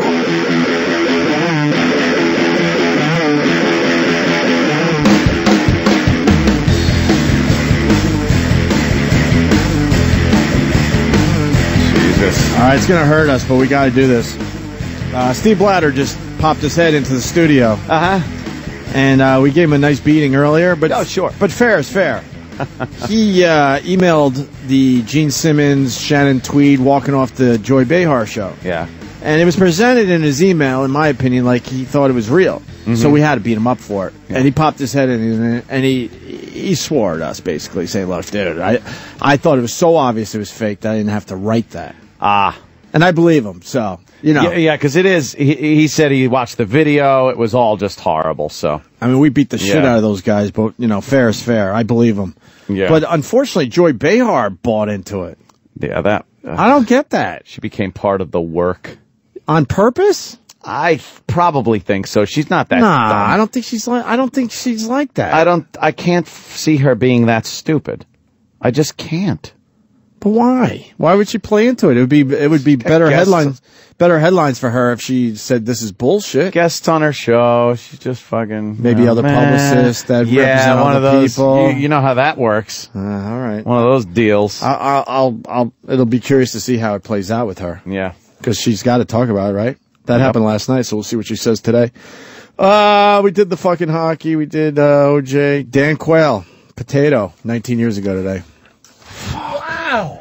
Well, So if you was born then, you're 19 right now. Yeah. You're 19 years old. Potato. And I remember that shit like... Yeah, vividly. I saw that on TV, and then I drove somewhere, probably to drink legally. Oh.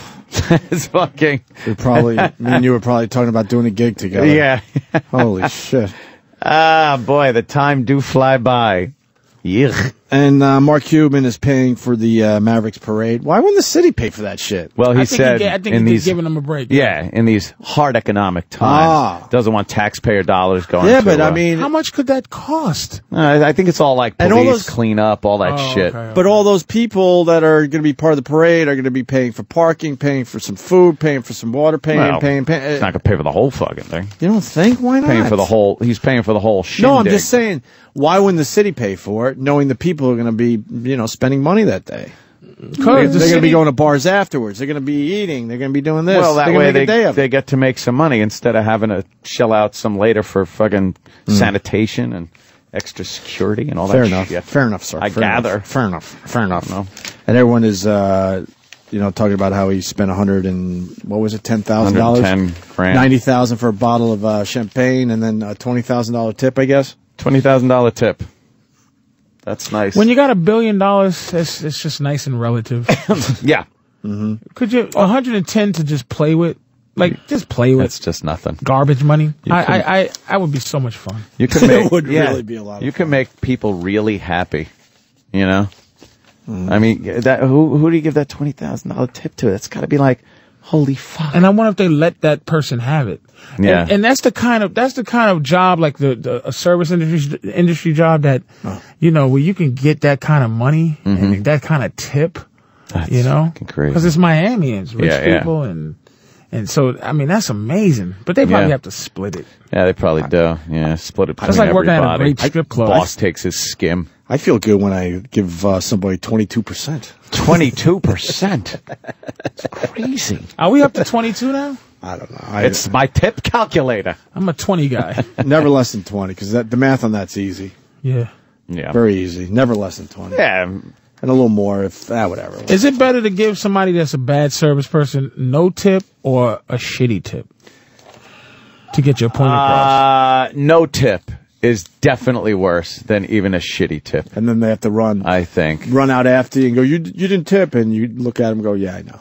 And then it really hurts. The only shitty tip is the penny. When you leave the penny under the glass, overturned glass, that is a fuck you. That's saying that you did a bad job. That literally said, that isn't like, if you leave no tip, that could be anything. They forgot, they're cheap as fuck. But when you leave that, it lets them know that they fucked, they screwed the pooch so bad. We did that at Friendly's, just to be assholes. Yeah. It wasn't even about the service. Oh, a bunch of pricks. Get a bunch of Sundays. Crazy Greenlawn people. Yeah, we were crazy. Wow. Well, then we would were go insane. out onto Broadway and kick over some garbage pails. Yeah, we were crazy. Kids. That's a ridiculous job to have as a job to work. Like, I think when you depend on people's generosity. Yeah. It's a weird thing. You depend on people's generosity as it's your salary. Yeah. Like, but I do have a choice. Like, I do have a choice just not to tip. You don't. Yeah.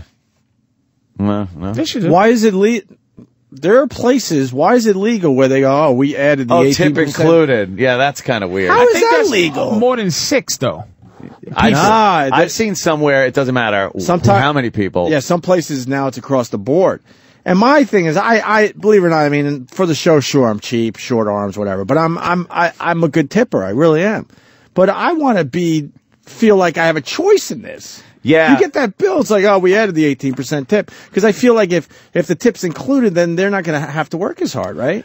Yeah. Or do that little extra that makes you go, you know what, that was nice. I'm going to fucking, give a nice tip today. Yeah. Well, it's like, I mean, the hotel, room service. Room service. They put it in, but I still feel like I got to give them a little something. You want to do that? You're like, damn. You want to do that old school, and this is for you, sir. Yeah. Take a thought. Why, thank you, I Mr. give them Cumia. like a 5, Right? But they put it on the tip, but I go, if I order, you want this person to feel good about the situation. You know what I mean? And but how weird is it that? And I want them to make it snappy. But how weird is it that the tip included on room service, you feel guilty like you have to give them more because they're there. The hotel steals from them. But they're obviously getting a really good tip. They're not. And then there's a room service charge that has nothing to do with them. Right. So that's for the hotel. You think they pay those fucking Mexicans anything? They fucking give them. I always go tip included. They go, yeah, right there, sir. And then you're like, fuck, damn, I feel guilty. I gotta fucking go get more money now. Right. Right. Seriously. Like, because he's there. Right. You're looking at some Filipino kid and you're like, right. He just you're in your shorts with no shirt. He's pretending not to be horrified. And he just pushes it in. He's praying you're not going to make a move on him. Yeah. He's unfolding that silly table. And, I don't like when they do anything. I wheel the fucking thing in. Thank you, Anthony. And get the fuck out. I'm going to give you money no matter what. Yeah. Half the time it's more of a hassle. It's like, just fucking put it right there. We'll figure it all out. Identify the food for me. This is your burger that you ordered. Here's your soup. Get your fucking finger. Get your finger out of my iron top hole.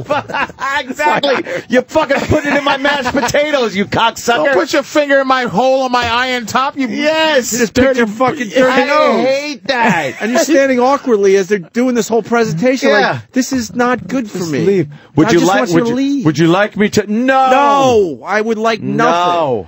But you and I say, just throw it on the bed. You can say, just put it here. I have. Oh yeah, I have. Oh yeah, we do that. Put it here. I've been like, would you like me to pour Now, are you guys throw everything in the hallway, guys, or you leave it in your room and let somebody get it? Leave it in the fucking room.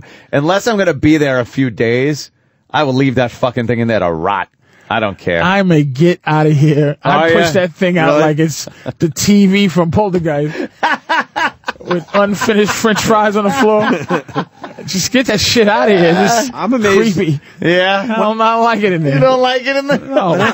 When I'm somewhere for 2 or 3 days, I'm amazed how they know how to clean my room. Because we're like a tornado. Just a fucking disaster. And I'm like, how are they figuring out what's not junk and what's not? It amazes me they know how to do that shit. No matter how long I stay at a hotel, I do not get room service. I just do not. Oh, you mean like maid service? Maid service. Yeah. I rarely and they hunt you down. I get a message. There's a thing. They hunt. And would you like us to clean that? Nah. My biggest pet peeve, if we're really doing this bit, are we really doing this bit? Yeah, we've been there. You travel to, with all the traveling you do, Patrice, you travel to a city, you're tired from traveling, all you want to do is get to your room, maybe fucking put your head down, and what do? Half hour after you're in the room, which is prime where you should be out cold, they have to fucking call? What is that about? What, and say welcome? No, is everything okay, sir? Yes. Yeah. I would have called you if there was a problem. Exactly. And it's always when you're falling the fuck asleep because you're exhausted and just want to get a nap in or whatever. I've had him come to the door like I forgot to put the do not disturb because I like ran to the bathroom to take a dump or something. And then they knock on the door and then come walking in. He's just like, I'm on the shitter. Is that what you tell him? Yeah. You're a hard-on guy, aren't you? Yeah. Oops, I didn't mean... As I'm jacking on the bed. Right. You ever rape a black maid? Nah, never tried. They run out. You never been an 84-year-old man who runs around raping 22-year-old fucking physical specimens? Although I do have this and sticks his old cock up in her ass as she's fighting an 87-year-old man.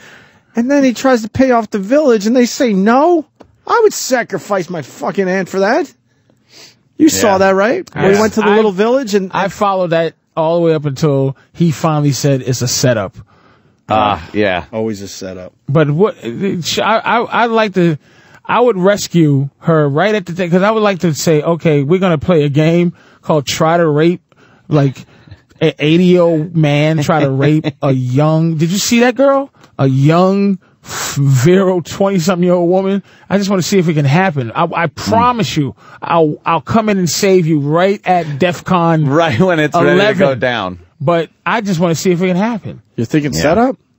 Dude, the fucking IMF guy, out of nowhere, he just, they wanted him out, and they just fucking, he just, and it wasn't even, it was immediate rape. Like a rape that's just shock, like he just, an old man in a towel, and then the rape is on. Yeah. Like that's just, that sounds strange. Yeah. Strange. Motherfucker, until this very moment, I didn't even think this way. But God damn, you're right. I mean, it's just, well, you know my situation. I'm not a big conspiracy guy in general, but God, you know what? Why didn't I think out of the box on this one a little bit? It just is weird. We don't He's know, in a obviously. $3,000 a night thing. She comes in, and he just goes rapey. I'm bum rushing this bitch. I'm kidnapping her. He's a little cheese ball.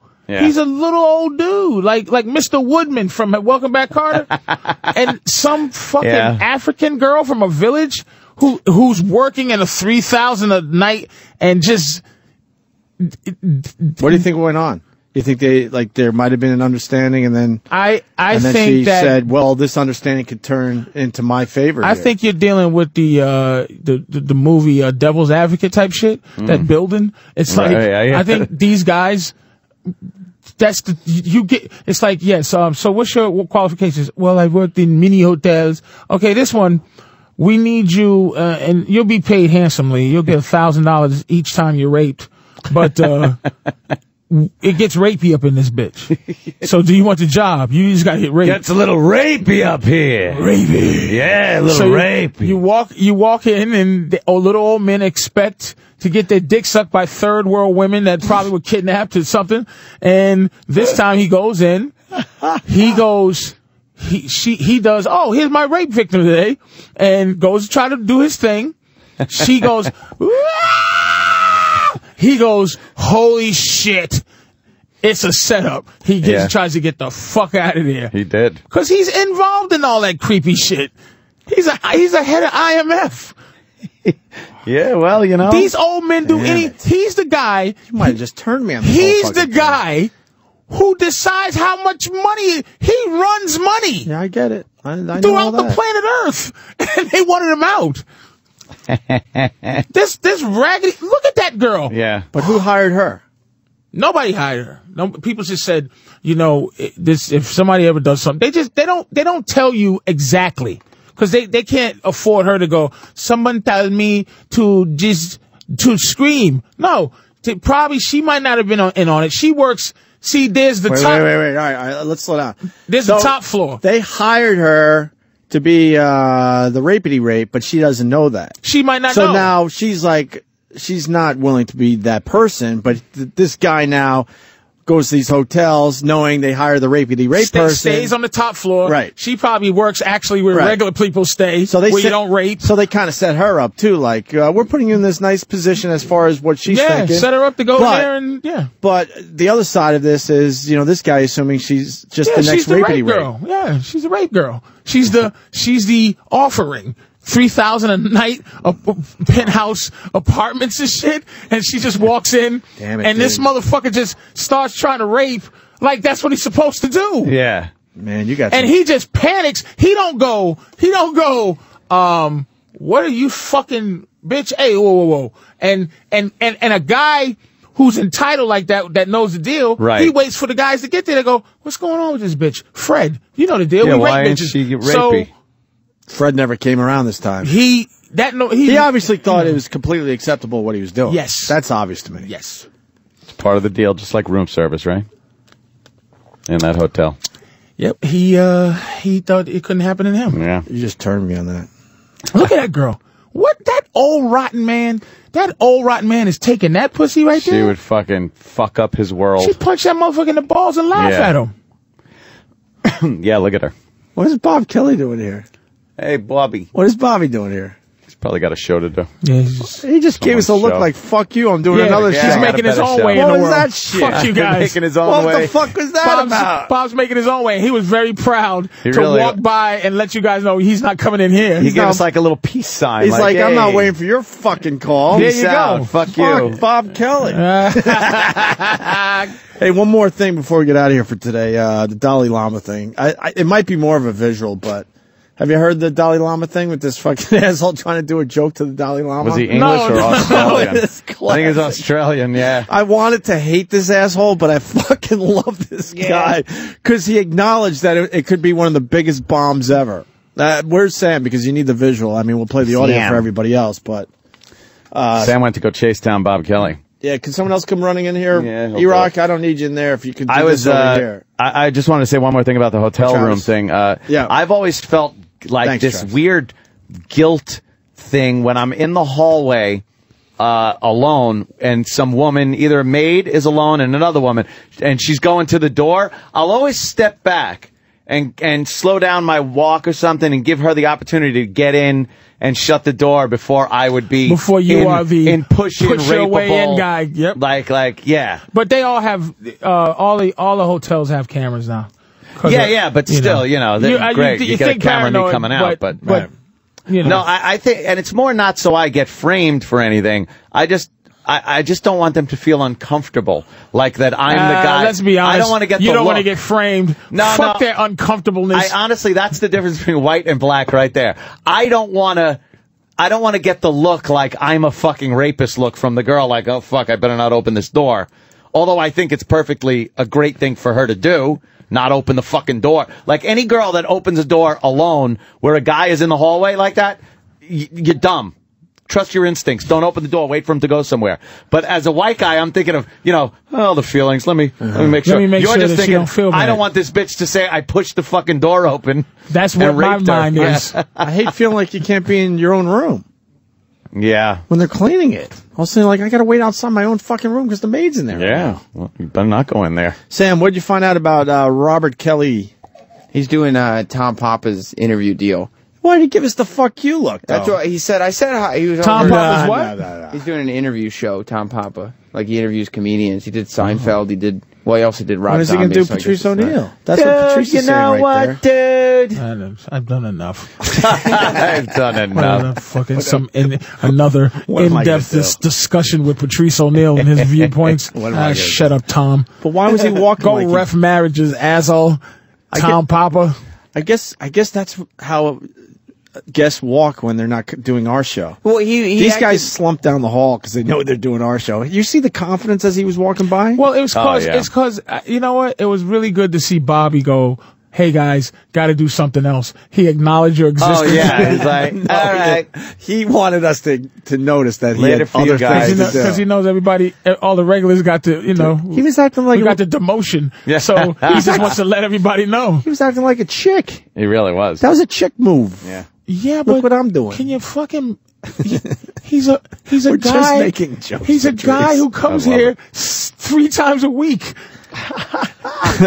Now he wants to just let you know life moves on. I have other shit. I have Yeah. other shit, motherfucker. Other shit in you the gotta pipe. know that. All right, listen. He Other wasn't shit in the even. pipe. He wasn't even in a rush because he spent 5 minutes taking a picture with the mob wives. outside the Exactly. studio. Oh, God. Why the fuck didn't he come in and say hi? Because as soon as he passed your window, he slumped over again. He probably did. He didn't even. Let me tell you something. He didn't have to come this way. No, he could have avoided us. He could have went the He other way. wanted us to see. He wanted to see he you. did. He wanted us to Yeah. see him with other people around here. I'm here, dude. I'm doing an interview show. No, I'm not here for O&A. There's I other got guys. my own shit going on. There's other guys that do our show regularly. They're in this building. We never knew it. Yeah. And then they go, "Oh yeah, I was there, but I had something cool. going on Yeah, the other should've side." popped in. Right. Yeah.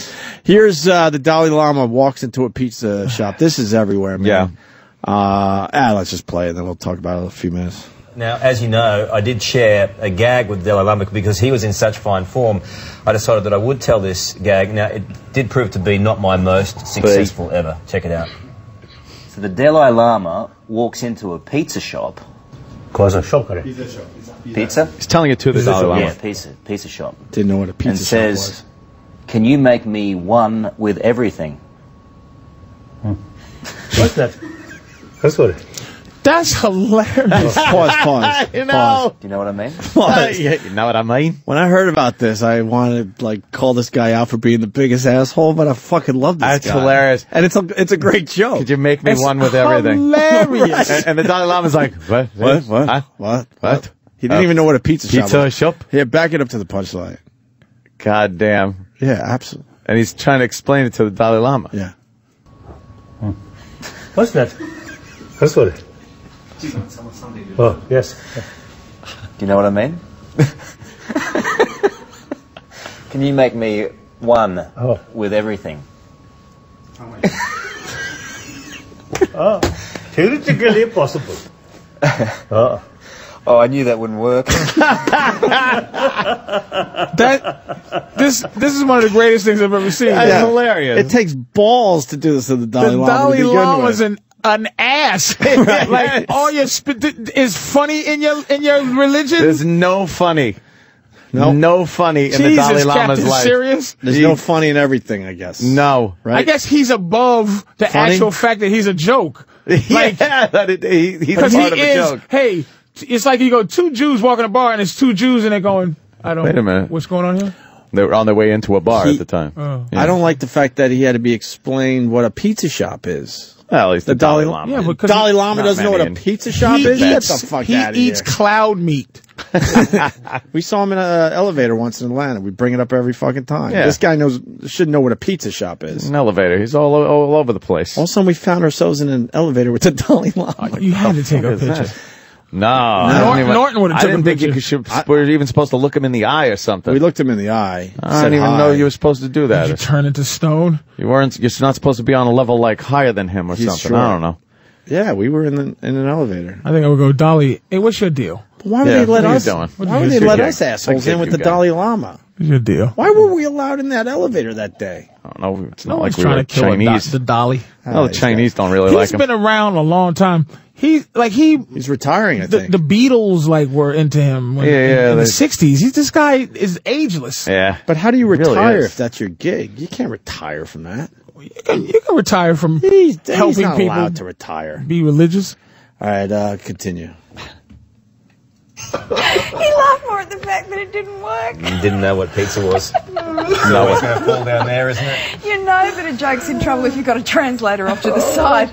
He didn't know what pizza Anyway, was. I felt better having spoken to him. Bacon. And I think everyone who talks to him does. I'm so surprised he ain't fired, though. Yeah. Well, it's Australia. You should have said the lot. One with the lot. One with the No. lot. Oh, the lot. No. Maybe it was a hamburger. You know what? It's not the joke, you fucking... It's refreshing that they're showing some real feelings about the whole thing. If this happened on America TV, they would all be in that's like, Australian. They do Yeah. blackface still Right, in right. Australia. Yeah. They have no political correctness. They went with that's it. going on They down knew there. it was a real moment. Can I get one? The Dalai Lama walks to the pizza shop and says, "Can I get one with everything?" One with everything. Can you make me one with everything? That's Make me one with Could you make But me I one with think everything? his humor doesn't get mocking Right, his right. fucking actual. The fact that making you one with everything. He goes, I don't get it. He didn't get it. He doesn't understand irony or No, no. like it just doesn't exist to him. Irony is Hilarious. dumb to the Dalai Lama. It's just a stupid theory. He doesn't know. I wonder what makes him laugh. Probably just really visual things, like just a monkey Three Stooges? clapping. I bet you A monkey clapping. I bet you he rolls at the Three Stooges. Three Stooges, yeah. Fucking Mo hitting Larry on the head with a ball peen hammer. He loves kitten stuff on the internet. Before Anything I with kittens, yeah. can I say that I just have to say that the greatest Three Stooges bit of all time, please, is Shemp has the fishbowl on his head, and he's going, and Mo goes, "Hey Larry, what do you say?" Larry goes, and Mo slaps the shit out of him. What do you say? Mo! Bow! Funniest Three Stooges bit of all time. Of all time. I was petrified of Mo as a kid. Mo was an asshole. Mo was like so violent and scary to me. Like Larry was funny. Why would you hang out with Mo after a while? Mo just what a fucking beat the piss out of everybody. For He was the such a dumbest prick. things. Right. Like Mo would get hit accidentally with shit. Like all the other guys would hit him accidentally, and then Mo would lose his shit and intentionally punch him. But you never saw like Larry intentionally hit Mo. Like, hey, you're an asshole, I'm gonna fucking punch you, or do the eyeball thing. They have the most interesting story of all times, dude. Oh, the real story behind him? The real story of the Three Stooges. Yeah. Just misery. Yeah. Just fucking misery. Yeah. Hey guys, man, I appreciate you having me Patrice, on. I gotta go too. And we're all going. Yeah. I'll see you probably in October. What? No, October? you gotta be as soon What's as today? that. Was July? Oh man. Patrice Fuck you. is giving us some shit. Man. I'm giving you shit. At least I'm not walking happily by the window. You know what? You are absolutely right. I'm fucking with you. You ain't been here in a while. You're invited back anytime. The open invite. You got the open invite. I'll fucking Look, he's take one of these TVs. He's looking to throw something. He's looking around for something he can throw. I always hated that one. Yeah, no, you got an open invite. What does that mean? No one ever calls you out on the open invite. It allows you the pop in. Like Ant says that. You're welcome anytime. That's why I can't go to Ant's house when he has these things. Yeah, because it's like come anytime. It's like Anthony didn't tell me to come to his house. Hey Ant, you come on by. I know he'll let me in, but no, I always do this when I'm having a party. I always tweet. I tweet like anyone who's ever been to a party at my house or knows that they would be invited. That I have invited. I'm having a party. And that means everybody that's been invited. That makes sense, but you had to get to that point where people... Because I don't send out invites. But you had to get to that point where people were at your house for parties. Yeah, Patrice knows. If he gets the tweet fucking bat signal, then I'm having a party. I don't know. I have you any party. on Twitter. I follow you. I know Ope's thing is videos and information. Mm-hmm. Your thing is an argument. Yes, I'm constantly arguing and guns. What's your thing then?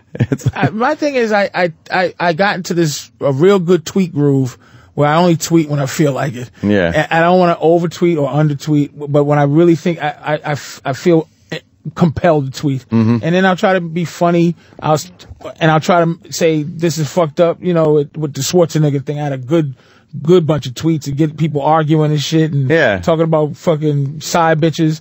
And then the NBA finals. But right now, I wouldn't tweet about like Tracy Morgan because you can't do a 140 character explanation of some of those things. And you just go, you can't be frivolous with. You ever start Twitter. a tweet and you're like, I just can't fit. No, cancel.